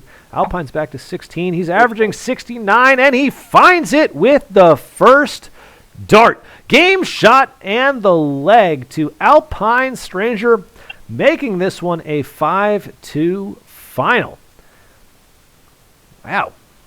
Some good darts all the way around. Some fast darts all the way around. We are well ahead of schedule. We're on level 2 with the hype train. There's a bunch of stuff coming in now. Everybody, love when the hype train starts. Everyone just jumps in there. Everyone goes crazy. Left-hand hooligan says Krim was so hoping for a bull finish. I think everybody was. Yota JMU gifting a tier 1 sub to your dad's GF. Gifted 32 Aww. subs in the channel. Thank you very much. DeGrubs 86, 400 bits. Chatter 09, 10 bits. Adan Mojica 12, 200 bits. Oh my goodness. So much stuff pouring in. But we're going to go to the interview portion now. We'll go over to the Kylf first. On the wrong side of the 4-2 tilt of the scoreboard. However, played pretty well this evening. Just, up against somebody who happened to play better for most of it. You look at the averages. You were above your season average at 48. He was above his at 56. But talk to us really about that second leg of cricket. It looked like it was kind of going against you, where he almost completed the perfect circle game. And you end up taking it by bullying him on the center of the board, despite the fact that I guess you never hit bullseye except for 10% of the time, and then, other math things of some sort. But you were able to get that one. How important was that leg to try to get any footing as you switched over to 501?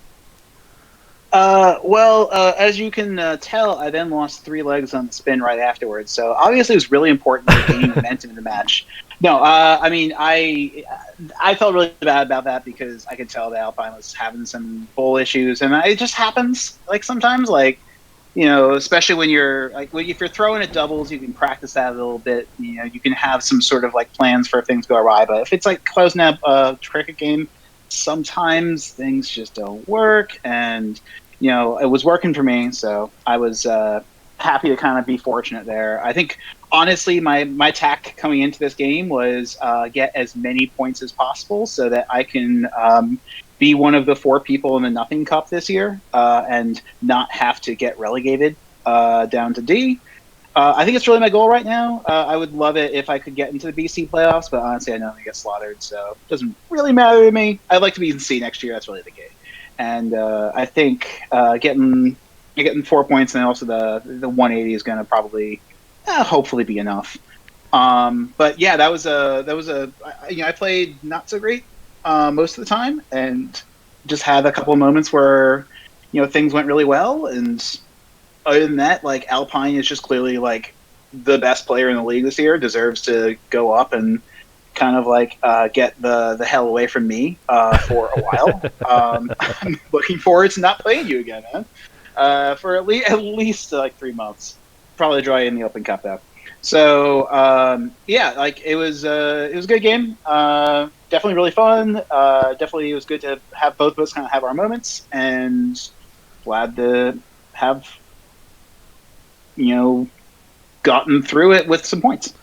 Yeah, that's pretty much the same sentiment I had about Left Hand Hooligan last season. I was like, I got to average 64 against you and get swept 8-0. So that's you need to go away from me immediately. That's no fun. But again, you said it right there. You both had your moments, and your biggest one came in that maximum after you had lost 3 on the spin, and that was the part where you're really struggling. And then the 180 out of nowhere. And then you're on a finish after 9 looking for potentially a 12 darter if you could take out a 161, which would require you to throw at the bullseye. For the record, I was really hoping that you would hit the 2 trebles and then punt on the bull. I was just going to throw a 10 just to punt. That's what I was really hoping for.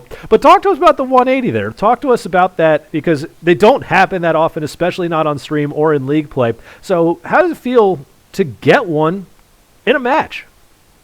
So that's actually only the second time I've ever thrown a 180 against a person. Dart Connect doesn't count. And I think the first one was actually earlier this year against, I can't remember, it was Triple T or something like that, but it wasn't on stream. So this was actually really cool to have people watching and see the 180s. So it was honestly, I lost, so it was 1-1 after cricket, and then I lost the second leg because Alpine threw a 21 darter or something ridiculous like that. And I was just all right, tip your hat, nothing I can do about that.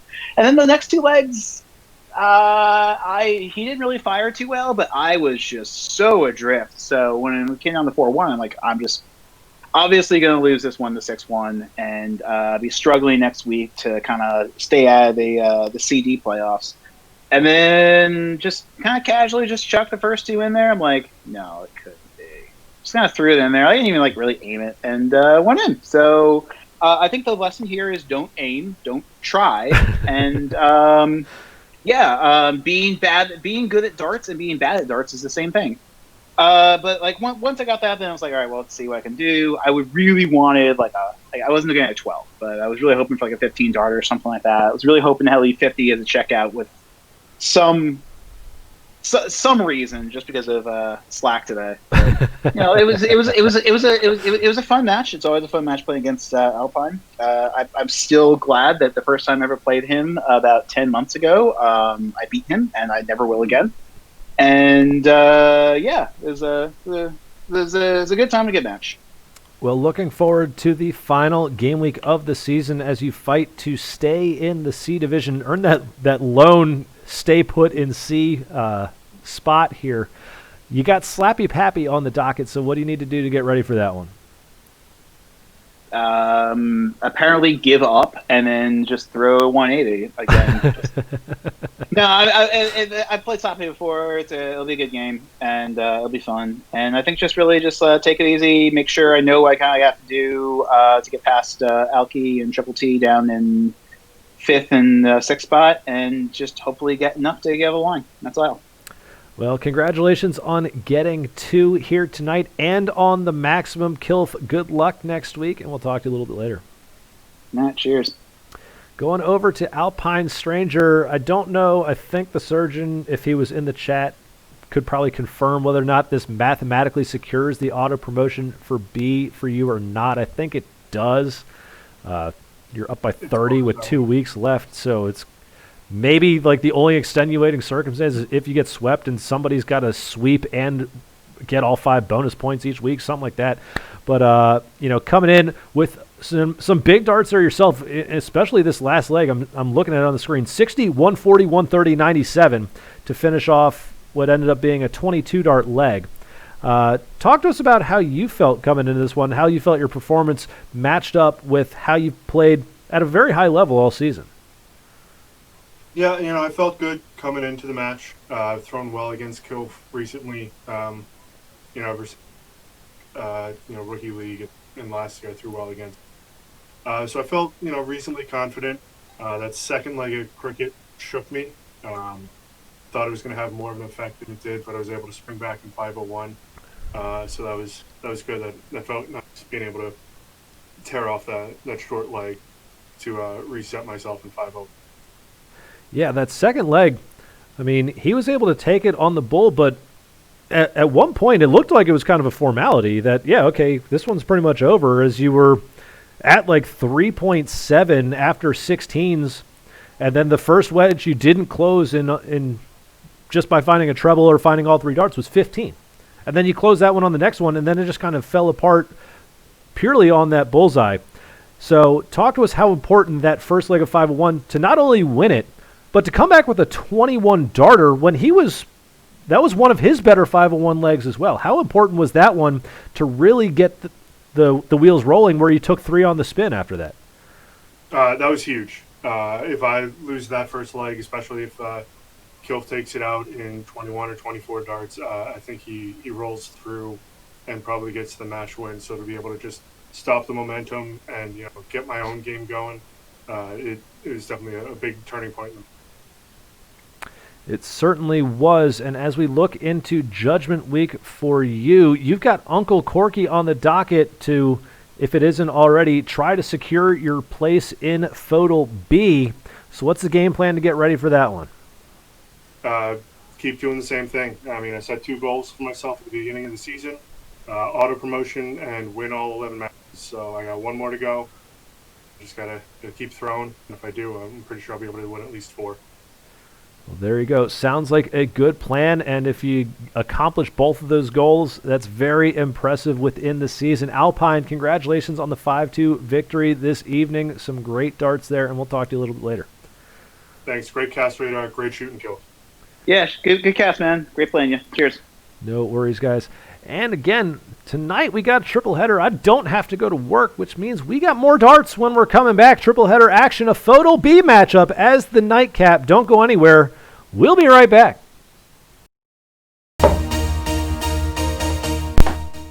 Ladies and gentlemen, we are going to get ready for our 3rd match of tonight's triple header, which means it's the last match here at the FODL, here at twitch.com or twitch.tv/FO Dart League. You're watching right here. Make sure you hit that follow button, hit the subscribe button, and turn on notifications so that you know every time Darts Night on Twitch goes live. In case you didn't know, it's scheduled to go live Monday through Thursday, roughly 8 p.m. Eastern Standard Time here in the United States.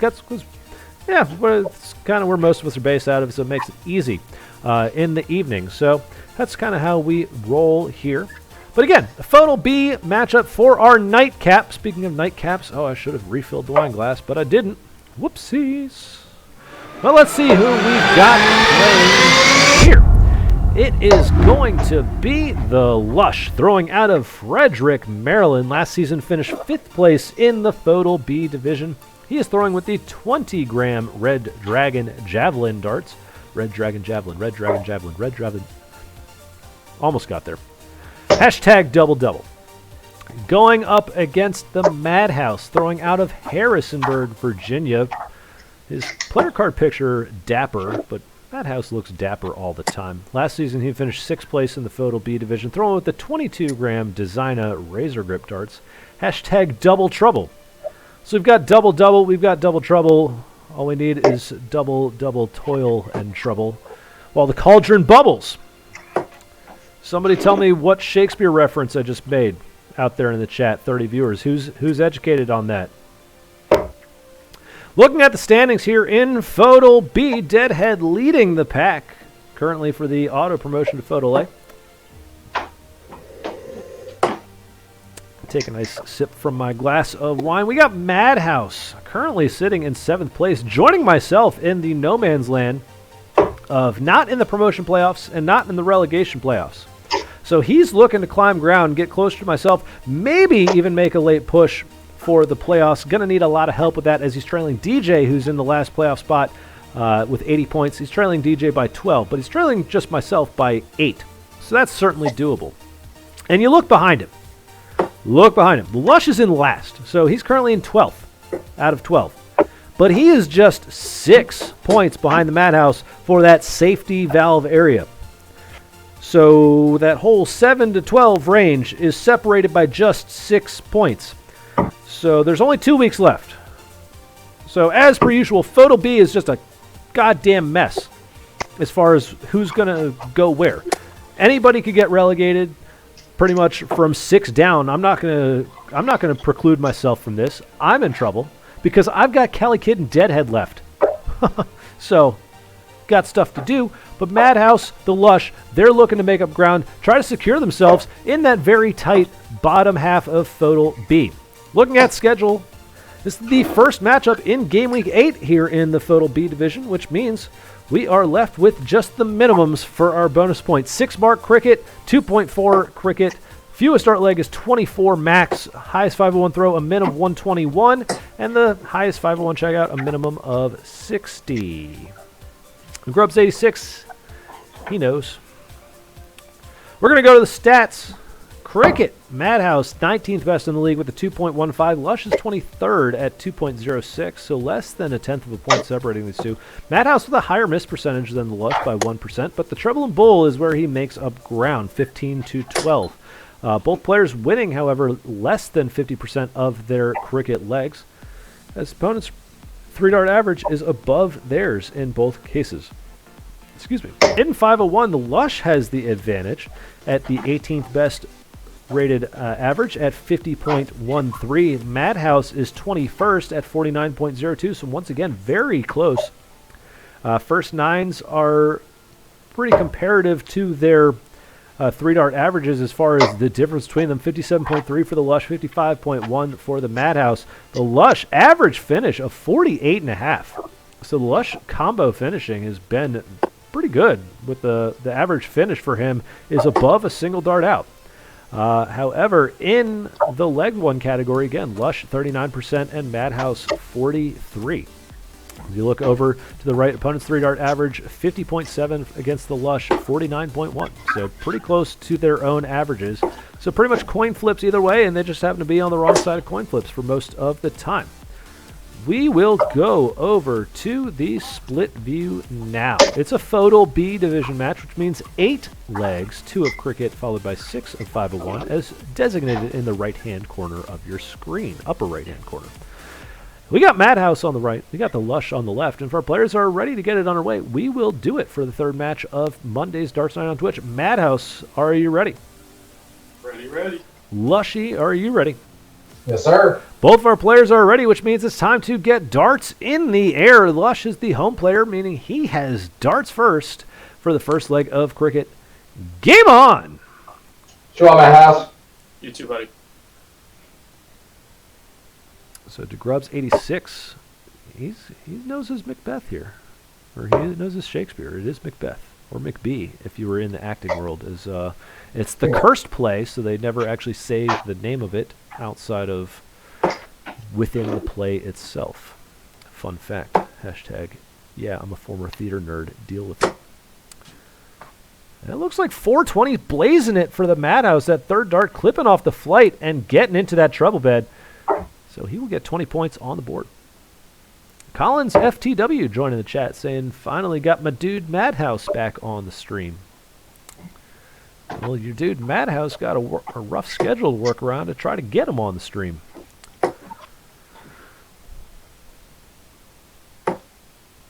And there's a single 16 stray, a single 19 on target, and then MADhouse goes up top for points for a single 20.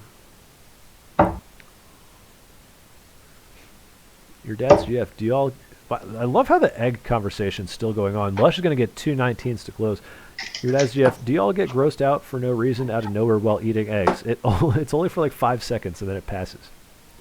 Not really? No. MADhouse going to get the close of 19s. He found a double there. Move over to 18s where he gets 1. Lush is going to go over to 18s. So he's stacking darts on the wrong side of the wire into the 1. Then he gets a next door neighbor treble into the 4. So overcorrecting there goes the Lush.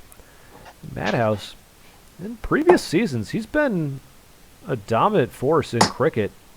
Off to a good start here in the early goings, but it's just a single 18 this time. So dropping off the pace just a little bit.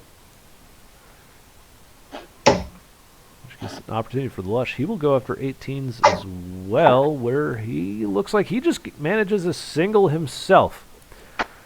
So MADhouse, he'll get the close 18s there with the first now. Drops down to 17s. He's already got the 40-point lead. He's got a number of wedges closed out in front. It looks like just 3. That third dart somehow didn't make it into the treble off the deflection. Not even sure how there was room underneath it between the white area of the 17 and the treble. Don't know how he was able to sneak a dart in that gap, but he did for just a single. There's 4 17s, however, for the Lush as he finally gets one into the treble bed. Gets 17 points on the board, but MADhouse is going to close the 17s immediately right behind. Move over to 16s where he manages 1. So 1 and 1 for the MADhouse. Gets the 17s closed. Is 1 away from closing the 16s. Lush is going to skip over to 15s this time. Going to ignore the 16s with MADhouse being just 1 mark away from closing it. And a next door neighbor treble with the 3rd just on the wrong side of the wire into the 10. So just 115 going to the Lush. There's a single 16 this time from MADhouse with the 2nd dart. So 1 and 1 again for him. So he gets another wedge closed and works on the 15s.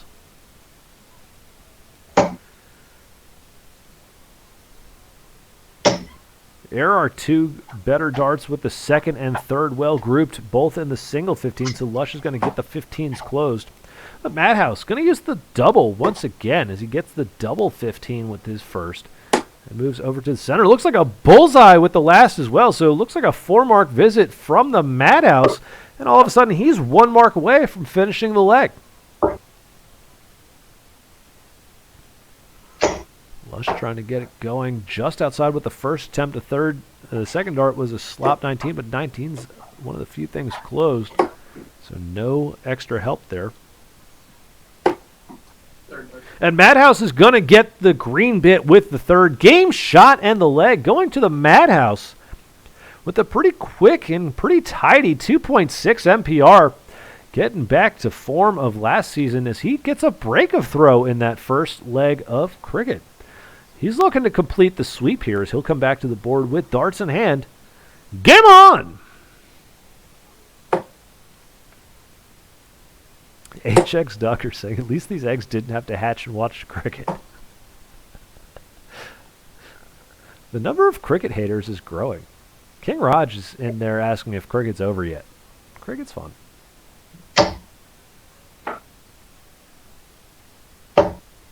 There's 2 19s for the Lush after the MADhouse started off with 3 steady 20s. This time he didn't get any points on the board, but there's a beautiful treble 19 with his first. So MADhouse foregoing points. Not worried about it. He gets the treble 19, moves right over to 18s where he gets a single. A 4-mark round to back up his 3-mark start. And already Lush on the move yet again.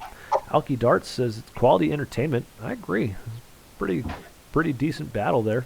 There's a single 18 coming in from the Lush as he moves back up to the 18 half. Congra says he loves cricket. Ellis started throwing in some cricket emotes, like literally crickets. Actually, those might be grasshoppers, but yeah, I'll allow it. It's pretty close. I mean, the difference between crickets and grasshoppers it's pretty minuscule. It's pretty much the color of them. There's 15, or correction, a single 17 for the Lush. This MADhouse once again right around that 3.0 threshold. Lush struggling to get going here in the early stages. It's just another 1 MPR for him. 2 17s in there for MADhouse. Some better darts coming on this visit, however, from the Lush. There's a 5 mark from the Lush as he gets the treble 17 with his third. So it's the Lush with the first points on the board. That'll force MADhouse to go back and get some. But he's got 20s, 19s, and 18s on which to score, and 3 more steady darts from the MADhouse, undeterred. All of them into the 20 wedge. However, this time, the Lush is ready to strike on 17s. And also within shouting distance, he'll get 2 17s here to add 34 points to the total, go up by 25, and keep MADhouse at bay for the time being. So MADhouse throwing some steady darts at the 20s, but the switch down to 17s wanted a single to get the close, but he couldn't find it. He missed into the 2. Lush is back into the 17, his first couple. There's a bounce out. See ya! Off the top of his first dart. So it's just going to be 2 17s for the Lush. At least 1 17 on the floor. Probably hit the top half, which caused it to stay out. So a 17 on the floor, but could be an important one as the MADhouse gets the 17s closed with his last dart. Found the 20 with the first, missed with his second, but he does get a 17 with his third. Lush, however, is going to open up the 16s immediately with the first dart into the treble 16. It's going to be a 5 mark start on the 16s for the Lush. Starting to heat up, turning it on here. MADhouse has been steadily plugging away with a lot of singles, but now the trebles have started to elude him, and the Lush is starting to find them as he'd gotten that 5 mark on 17s and the 5 mark on 16s now. 2 more singles for the MADhouse, which get him back out in front, but only by 9 total points, which means it's 1 mark essentially for the Lush. Oh, there's some close darts with 1 and 3. The second one is also pretty close to that treble, but it's just a single for him. MADhouse going back and using the double 20 this time. And that third dart could be a treble. It's very close. It is, so it's a 5 mark round for the MADhouse. 2 20s. He'd gotten 4 16s. It's only going to count for 3. But the important thing is he got it closed. Lush taking all 3 darts, but he finds a treble 15 with his last to salvage the turn and get the wedge closed immediately. So he now just has to fade MADhouse, not closing it here. MADhouse missing with his first 2, so he's going to need a treble to get it closed. It's just going to be a single. So Lush once again poised for some points.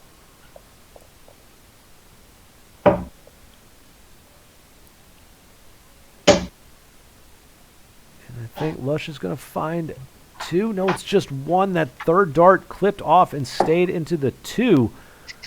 So Lush only able to get the single 15, but MADhouse once again starting to get a little bit loose here on the wider wedges. The 16s and 15s, he's had a slower time getting them closed. Just a single there, which means the door is still open for the Lush. But again, look at how close those darts are.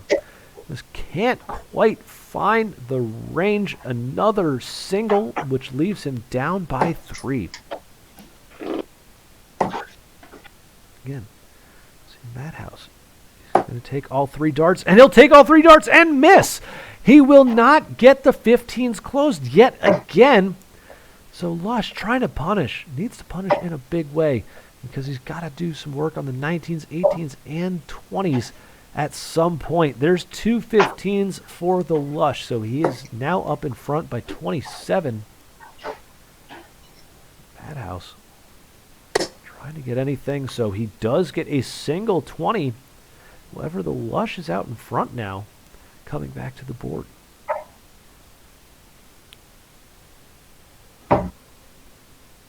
looked like his first dart was aimed for the 20 wedge.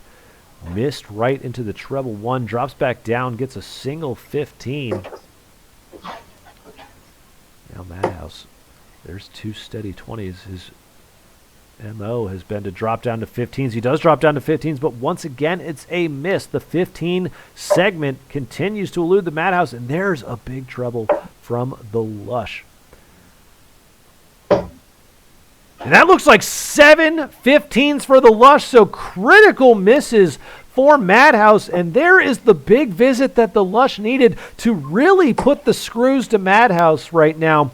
The 15s pretty easily dwarfed in scoring by the 20s and 19s, but it looks like just a single 20 for MADhouse, and now the Lush is coming back to the board with a 67-point lead, and he's going after 20s.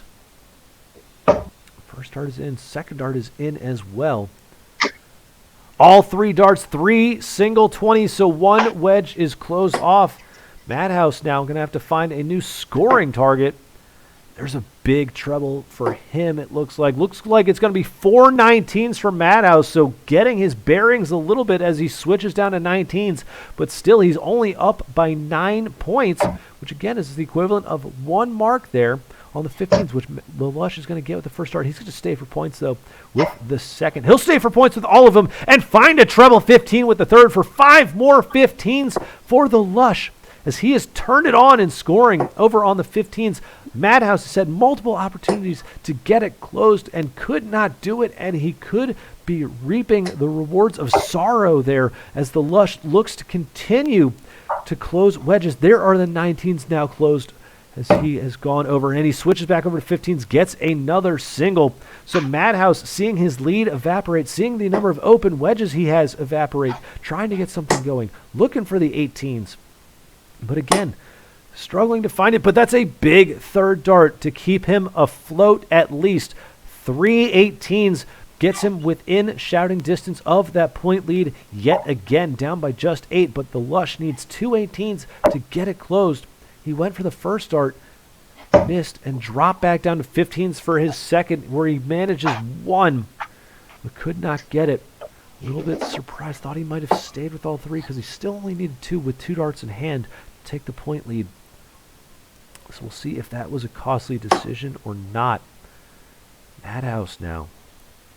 He's got 118. He dropped down to the 15s, couldn't get the close, and couldn't follow up the 18 with another, just a single, so he's trailing by 5. That's an interesting strategy as well to try to close behind, still with the dart in hand.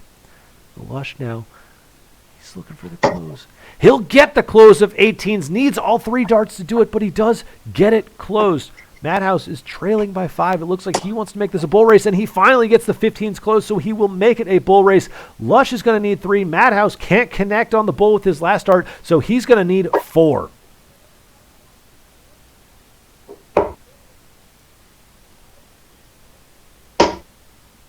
And I think the Lush was able to sneak that third one in. No, it's just outside into the 15s, so big decision from the MADhouse to make it a bull race because Lush would have found 2 15s there and added to the point lead.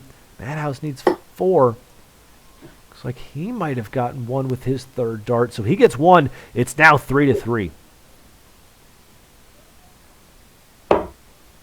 There's 1 for the Lush. He can find a bullseye for the win.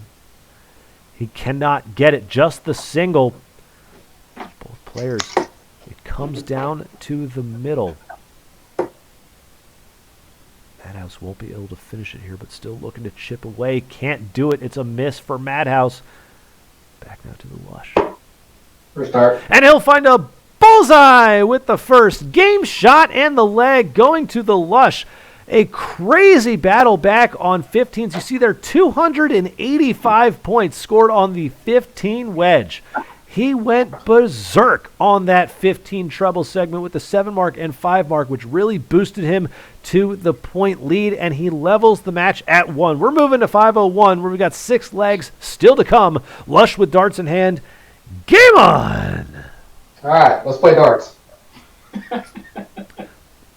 Lush saying, let's play darts now. So Lush may be an anti-cricketer as well, joining forces with half the chat. You go first. That And, he says, let's play darts, and starts things off with a 7 surgically.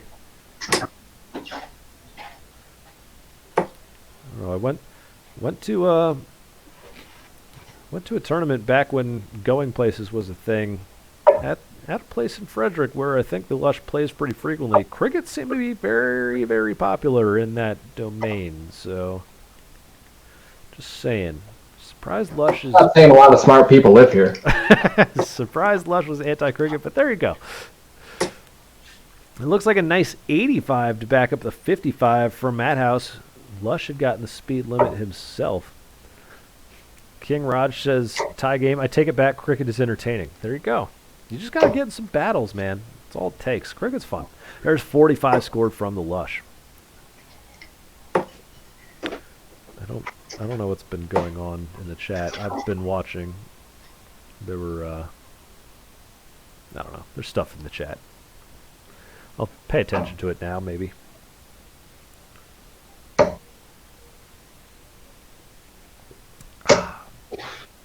As my wine glass runs dry, just a little Roadhouse double deuce from the Lush. I should have thought this through and just brought the bottle over with me, but oh well. I'll survive for however much longer this match lasts. There's 60 scored from the MADhouse. He's off to a good start here. The first 12, I was going to say first 9, but it's the first 12 over 60 at 61. Lush with a 41, so he's been a little bit on the downside as we've gone to the 5:01 portion. That 7 start not helping things, and that looks like a breakfast from the MADhouse. Single 5, single 20, single 1. And as we do here in the FODL, the first online dart league, the FODL, we ask an official breakfast question for the first breakfast of every single match. And since it was thrown by the MADhouse, our resident Dapper Dan, even though his name isn't Dan, not going to dox him like that, but as you see in his picture, looking very, very suave. I want to know the fanciest place or fanciest breakfast dish you've ever eaten. 36 viewers out there in the chat. Let me know. It's a nice 140 from the Lush. Vaults him back into this one. Actually puts him in the lead and gets him to a checkout finish first. MADhouse now chasing. It's another solid 60 for him, so he's continuing to throw pretty well here. But it's now the Lush with the first shot of the double from 111. 11 shot of tops for it. Misses outside, but giving it a good run, pegging the treble 17 to give himself a look at 40. MADhouse requires 129.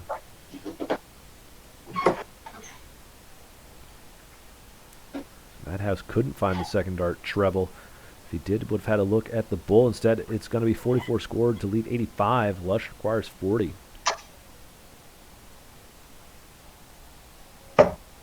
Inside the 20 with the last. He'll be left with the Rascal. MADhouse now looking to clean up 85.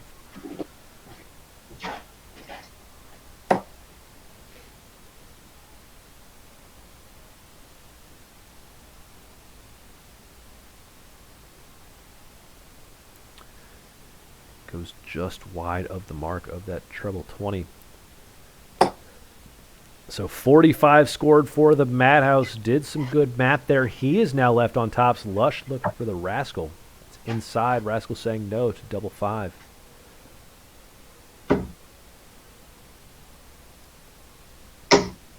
And he misses outside with both attempts at double 5. MADhouse now 3 in hand for tops. It's inside. He goes to the Rascal. And that appears to be just inside. Just inside the wire. Rascal saying no once again. He's gotten stingy since his Q Cup 2 donation. Lush looking for 10 inside. Now it's to clean up 5. And it looks like a second dart bust is going to be into the 18. So MADhouse is going to get a shot at 10.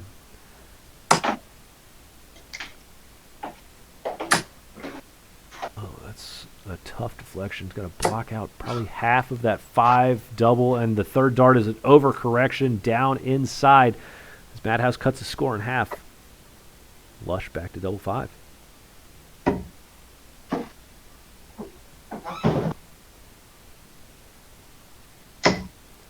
All darts very cautious. Outside, no score. Over to the MADhouse for 5. And that's trouble 20. That's too many. That's a bust. Back over to the Lush for 10.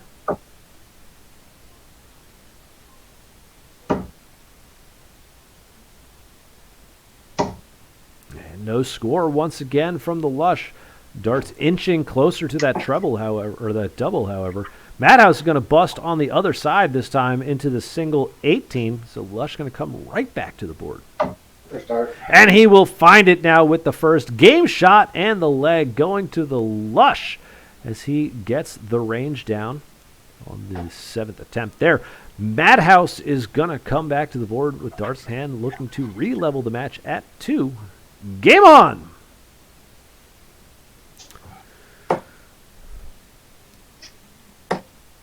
So your dad's GF says she's hungry. Where's the breakfast? So fanciest breakfast restaurant or dish you've had. Alfie Dart says IHOP.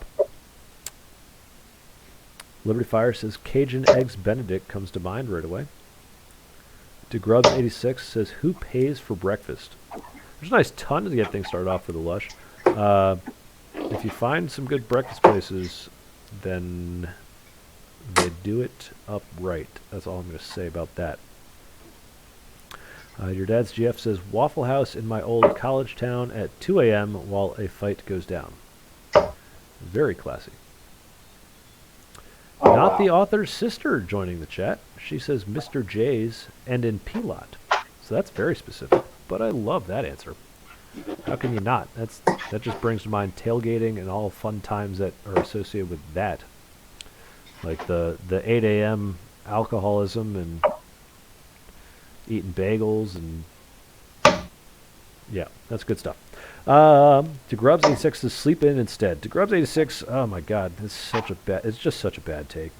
It's like a crim level food take of not eating breakfast and just don't get me wrong, I love sleep, but man is breakfast is so good. Fireman says steak and eggs at a restaurant called Billy's in Roanoke.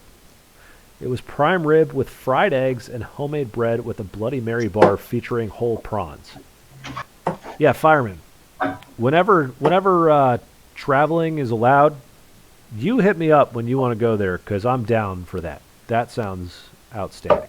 There's 21 from the MADhouse, so if you're of legal drinking age wherever you reside and are drinking an adult beverage with us here this evening, go ahead and take a drink because 21 is the legal drinking age here in the United States. I wish I could, but my drink has run dry. There's a ton for the MADhouse as he gets back into this one. Lush had been out in front thanks to his ton score early, but then putting together a bunch of 40s. Your dad's GF says, Founding Farmers does a mean brunch, but my favorite breakfast will always be Jewel Rips and a smoothie. Where's your dad's GF? Where is Founding Farmers? I want to know. I actually want to know where that is because any place that doesn't... What? There's a bunch. There's one in downtown DC. There's one in like Rockville. Okay. All right. I'm just asking. I hadn't been there. I haven't lived there in 6 years, so I'm looking forward to getting back to places where there's brunch. And there's 30 scored, which leaves the Lush on the old 159er bogey. MADhouse looking for 150. And it's off. Where that dart landed, I'm wondering if MADhouse it is up to question if he tried to go for the treble 20 first or if he tried to go with the treble bullseye approach there. It's a fun way. There's 40 scored though for him though. Lush at 159. I'm gonna get a decent setup. 45 scored would get down to 114. MADhouse requires 110.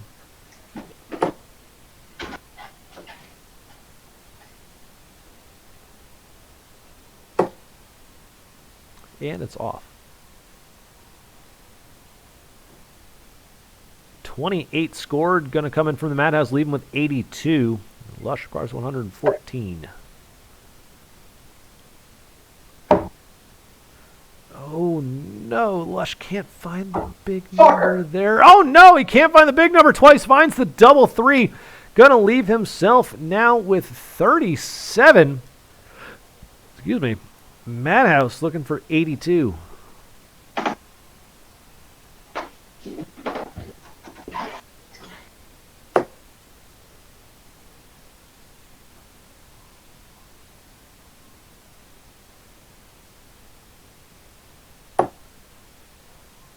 MADhouse wanted that treble 13 with the second, but missed into the 6, so he's missed 2 darts low.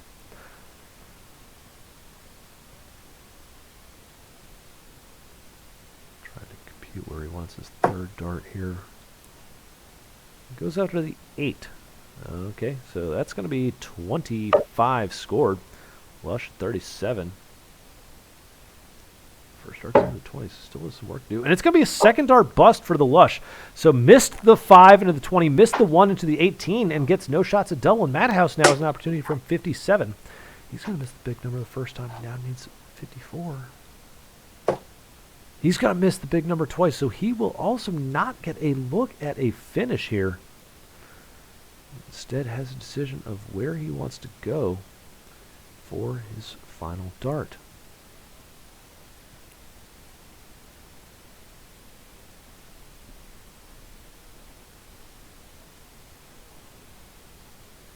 And he finds the 13, which means he's going to leave himself on 32. Lush for 37. And this time he's going to find the treble 5, so it's not going to be a bust, but it's not the out that he wanted. It's going to leave him double 11. That's inside into the 8. So now we drop down to double 7.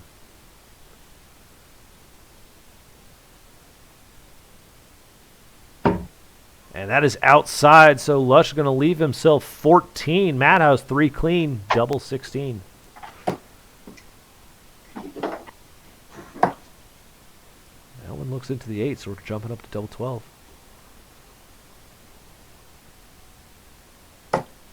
That's inside, so MADhouse is going to score 20, leave himself 12. Lush requires 14. Going right after that double 7. Can he stack right on top of that one? That's right on the wire. He cannot. He goes inside with the last 7 scored. 7 remains. MADhouse 12.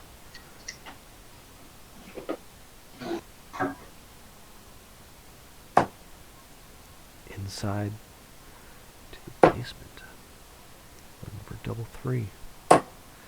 Both darts well outside, so 6 scored. He will cut his score in half as well, leave 6.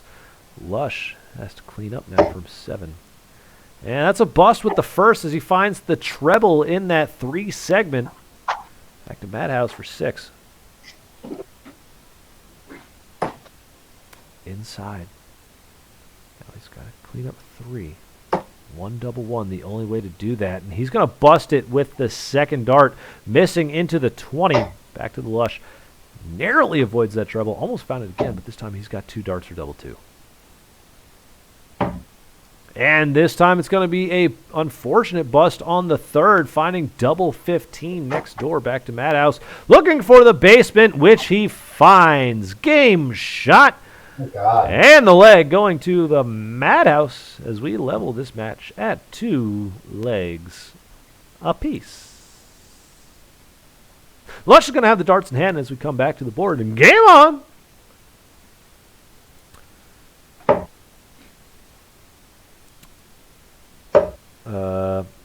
Not the author's sister was agreeing Billy's in Roanoke is bomb.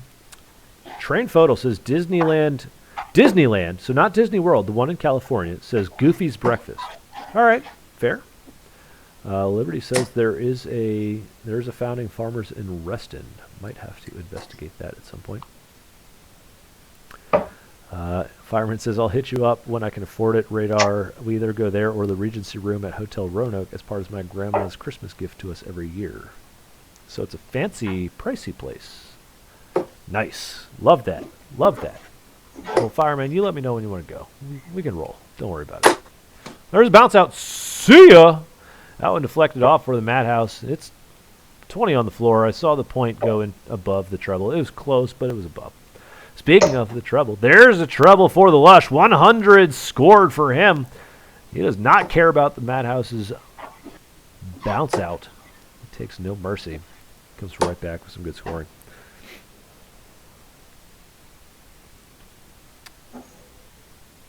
There's some eye rolls in the chat, I'm sure. There's some stuff.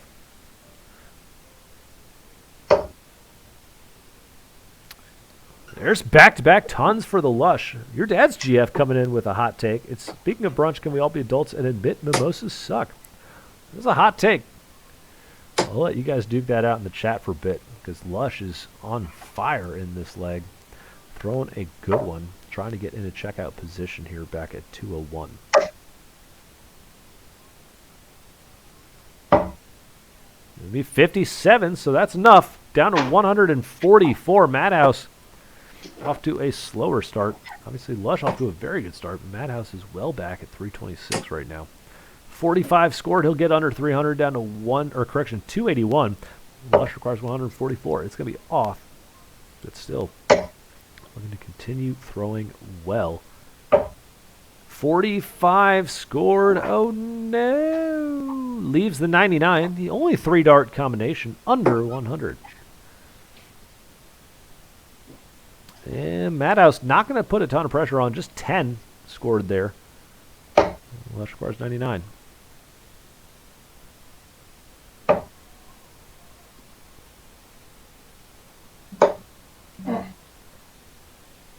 And just 28, so down to 71, but it's still 200 less than the MADhouse.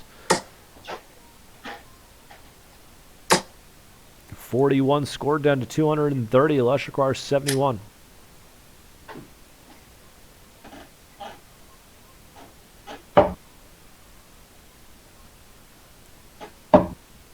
And he misses the big 14. It's the 5, so he'll be left with tops after scoring 31. Minimum. 3 more darts at it. Lush going to need to get another dart straight for a finish. Oh, and that is a brutal deflection. Look at that. That is 41. That keeps him outside. But it doesn't matter. Lush is going to take it out with the first dart. Game shot and the leg to the Lush. Coming back with a nice 25 darter.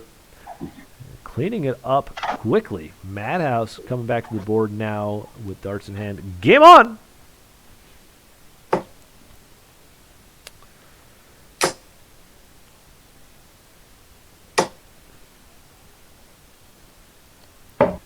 There's a nice ton to start things off for the MADhouse. Your dad's GF says, just admit you want to drink in the morning and drink regular booze without shame. There's a nice 81 in response from the Lush. Left with the 420. Blaze it.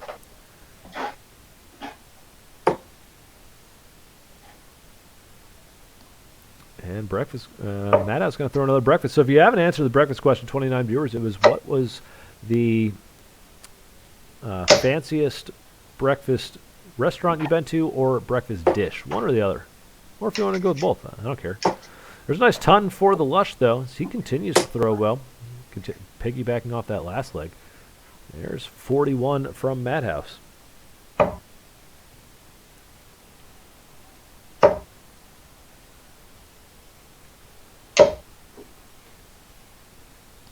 And back-to-back tons for the Lush. He continues to throw very well as he's going down the last stretches of this match, starting to turn it on as we've gotten to the 5-1 portion. The first couple of legs were pretty slow from both players, but Lush has started to turn it on.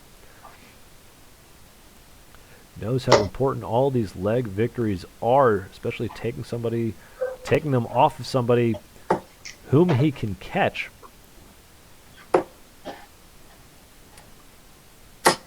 YotaJMU in the Mimosa chat says the move is apple cider and champagne.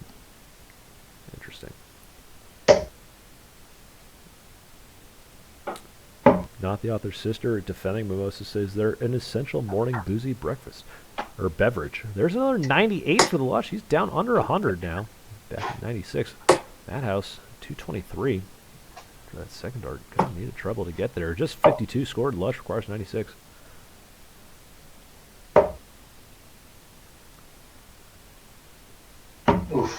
Whoa, there's a dart off the board, so just 40 leaves Lush at 56. MADhouse back at 171, so needs to put some pressure on.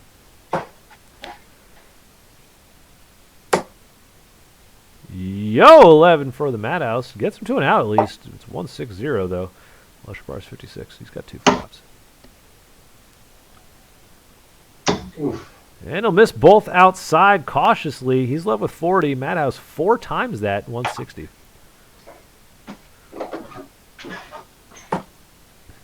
Must be at least 4 times this size.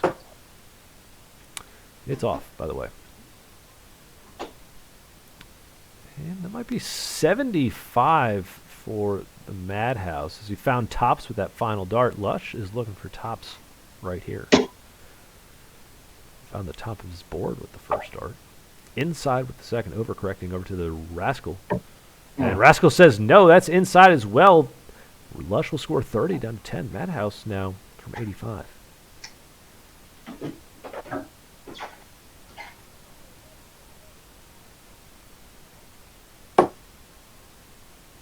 It's just outside the treble down to 70. And once again, cannot find the treble 20 or the single 20 to give a look at bull. Misses into the 5, so it's 20 total scored. And he's going to miss into the 2, so he's going to be left with 63 after 22 scored. Lush looking for 10, and he'll find it with the first dart. Game shot and the leg going to the Lush. So he's got 2 on the trot now. He cannot lose this one. The worst he can do is tie. He is up 4-2, but he's got darts in hand looking for a victory. Game on!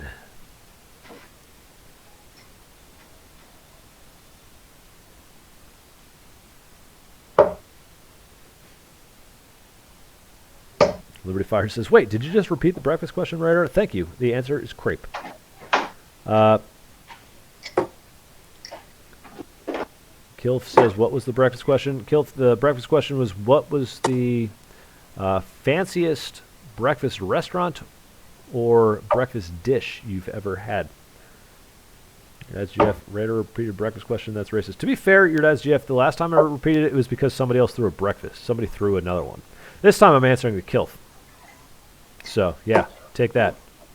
Take that.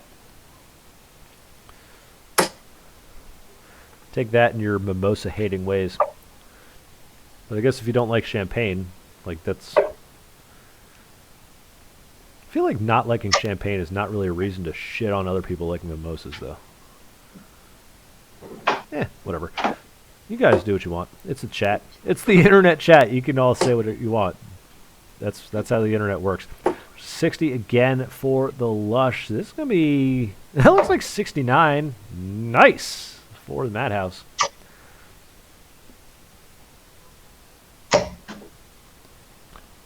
And another 60 coming in from the Lush. So keeping it steady outside of him throwing a breakfast in there. MADhouse has gone 60, 60, 69. But he'll follow it up with 30.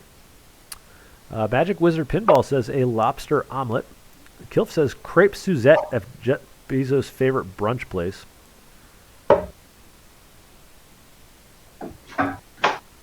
Where is Jeff Bezos' favorite brunch place? I guess it's the place that you were talking about in Slack earlier where you saw him, but I don't remember where that was. Your dad's Jeff says, Radar, people can have their, LOL Radar, people can have their mimosas. I just personally despise them, but I'll still drink it if you put one in front of me. Fair. I mean, I can respect that at least. There's plenty of things that are not my favorite drink, but if it's free and you put it in front of me, I'm going to drink it. It's a fact. Fact. Although, in my more advanced age, as MADhouse had a scooter dart in there, my distaste for a lot of things has kind of gone away. Oof. Mostly gin. Gin was a big one for me. I had a real bad experience with Gin Bucket my freshman year. It took me a good, 8 years before I could drink gin again. But now, there's some definitely some very good gin cocktails out there. But back to the darts here. Lush is on a finish now, 113. Well, it's going to be on. It's going to be an interesting route. Found tops with the first. Down to 73. As he debates the math here. MADhouse is threatening checkout position back at 176.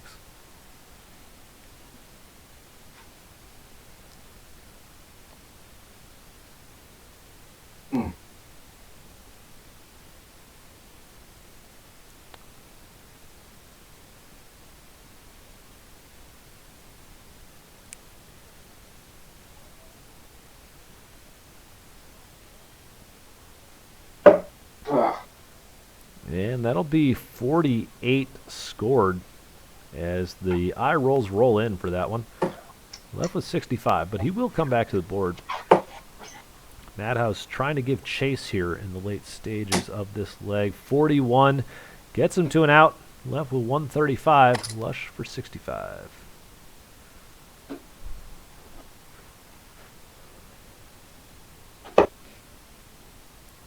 Ooh, that dart might be a little bit too good. That may have found the bullseye.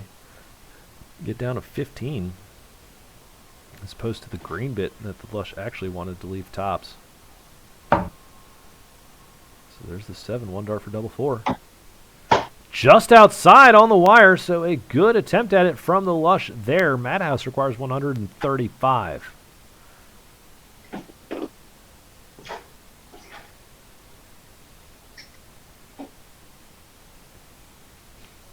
He picks the right starting point as well, but misses the target into the 11, so it will be off.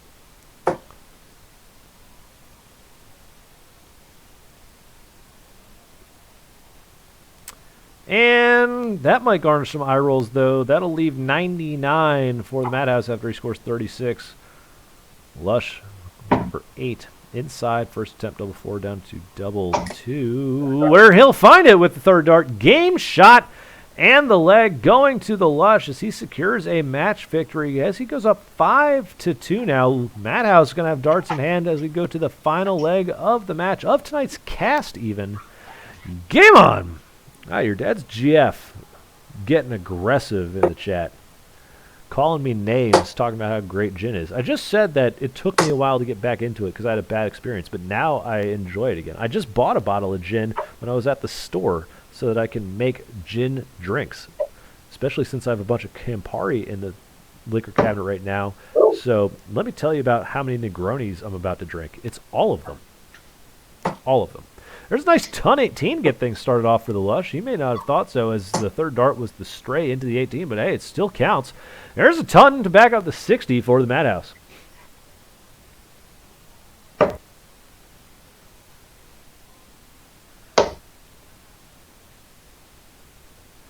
HX Duck says, good night, darts. Off to sleep. Good night, everyone. Thanks for joining. As always, HX Duck.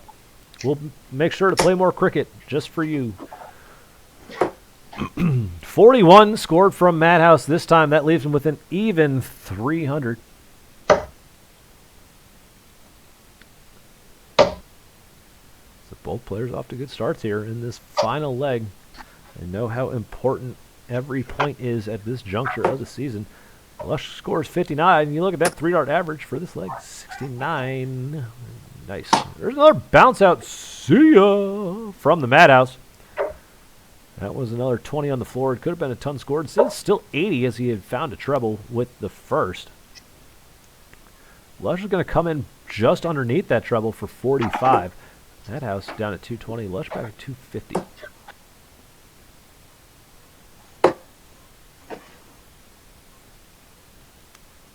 That might be 33? Maybe even 57. That may have found the treble 12. A 57 scored for the MADhouse. Leaves him on a bogey, but I wouldn't necessarily say it's bad math. It's just missing the target there. There's 41 scored from the Lush. Gets him down to 209er. MADhouse playing the setup game. Just going to be 24, though, for him. So that'll get him down to 139.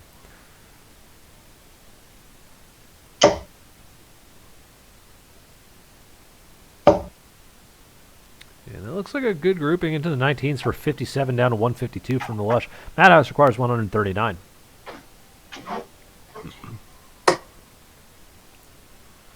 And it'll be off.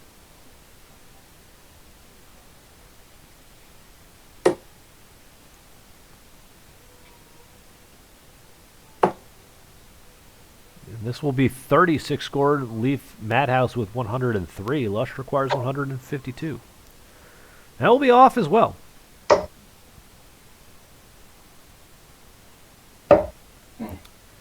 Just 28 scored for the Lush. The thing's slowing down as we get to the setup game here. MADhouse requires 103.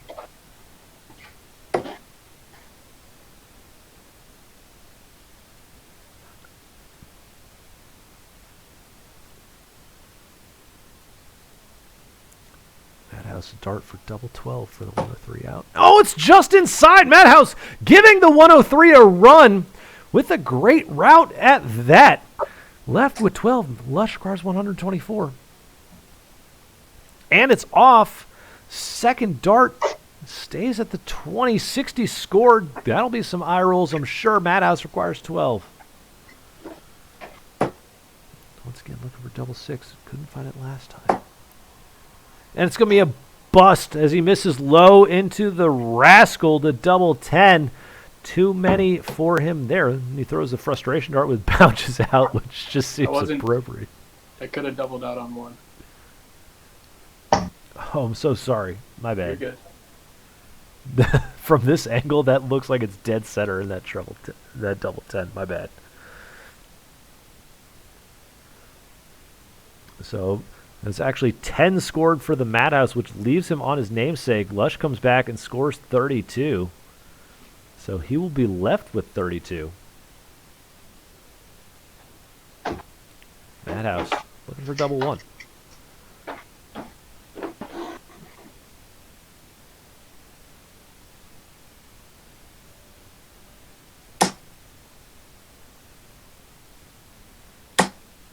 And of course, if there was ever a doubt, he finds it with the third game shot. And the leg to the MADhouse. It's what he's named for, ladies and gentlemen. There's no way that was ever going to get past him there.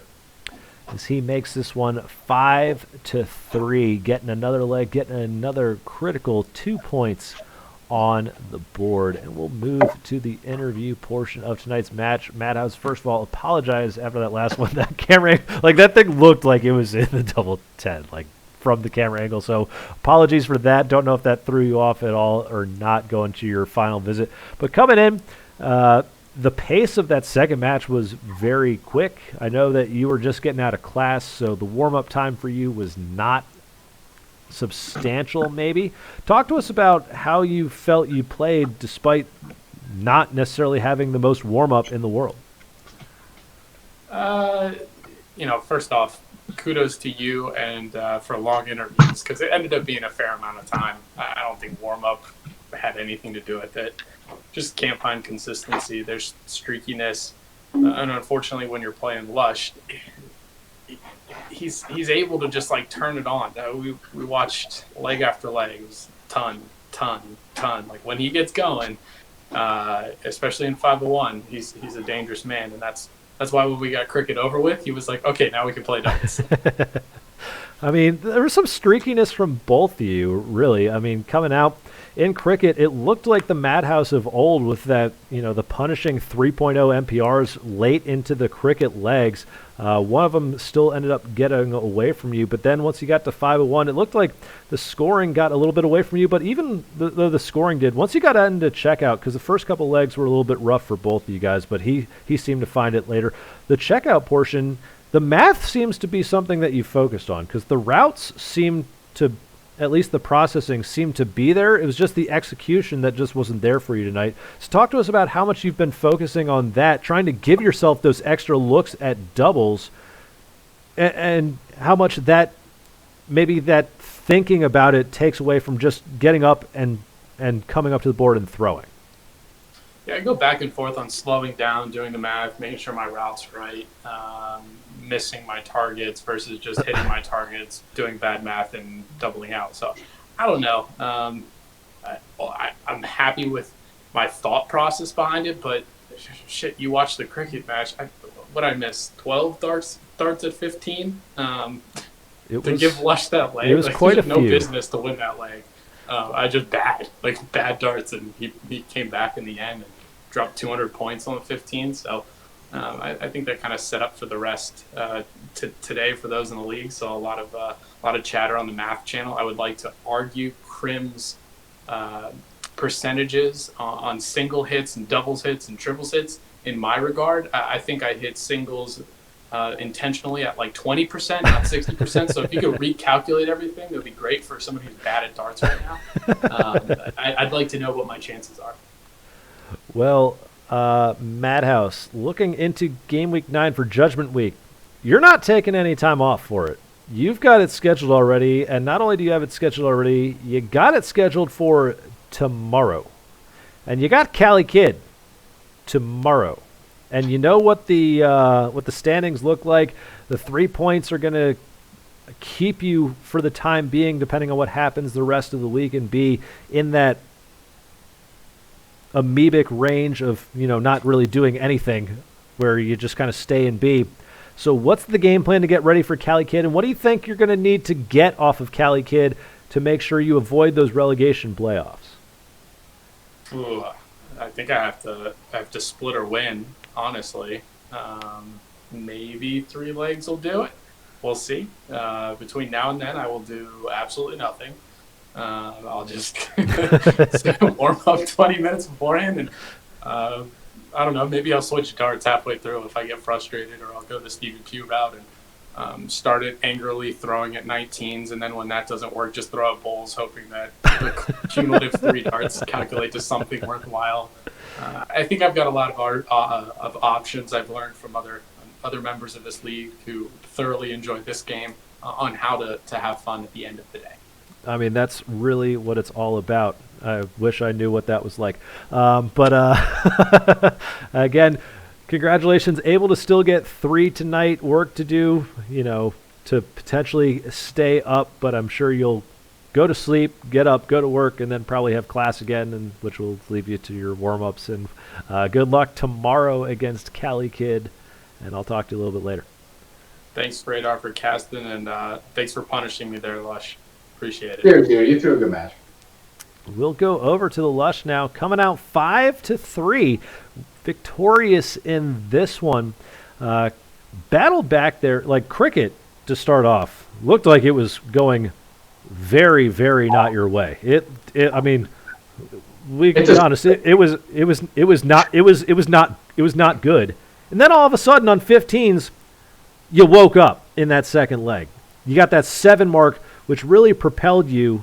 He gave you a couple opportunities by not being able to close it, but you capitalized on them. How big was that second leg of cricket, getting one on the board to get into 501? I wouldn't say it was that big going into 501. I mean, I feel like I started pretty slow in 501 the first couple legs. But it felt good. Cricket's definitely something that's been eluding me in FODL this season. For whatever reason, I don't like it, so that's probably the main reason.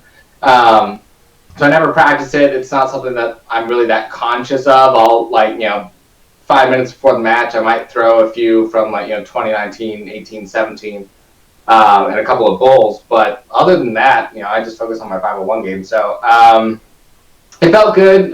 It's always nice when the points strategy works, and what they say, when you have more points, you can't lose. So being able to score however many on 15, just give myself a shot to go back and close some of those wedges I was behind on. Ended up working in my favor. Even then, I was a little bit nervous, basically forcing the bull race there by going closing 18s instead of going back to 15s for more points. But just felt good. Just kind of knew. I don't know. I've been thinking about this a lot lately. Where just if you know your strategy, especially in cricket, it doesn't really matter, and then you can't be mad even if you lose because you threw your game, and especially when you play a point strategy, it really 9 times out of 10 is going to come out to who's averaging better. So in that sense, I gave myself a shot at the end, was able to come back, and felt good to get that leg on the board. But I was a lot more happy with my scoring game tonight, honestly, in 501. That was what I felt pretty good about. Yeah, the first couple of legs were a little bit of a slog for both of you guys, but then we saw you really turn it on, where you had those back-to-back legs where after 9 or 12, you were in the upper 80s, low 90s for those, where we really started seeing you get into your rhythm.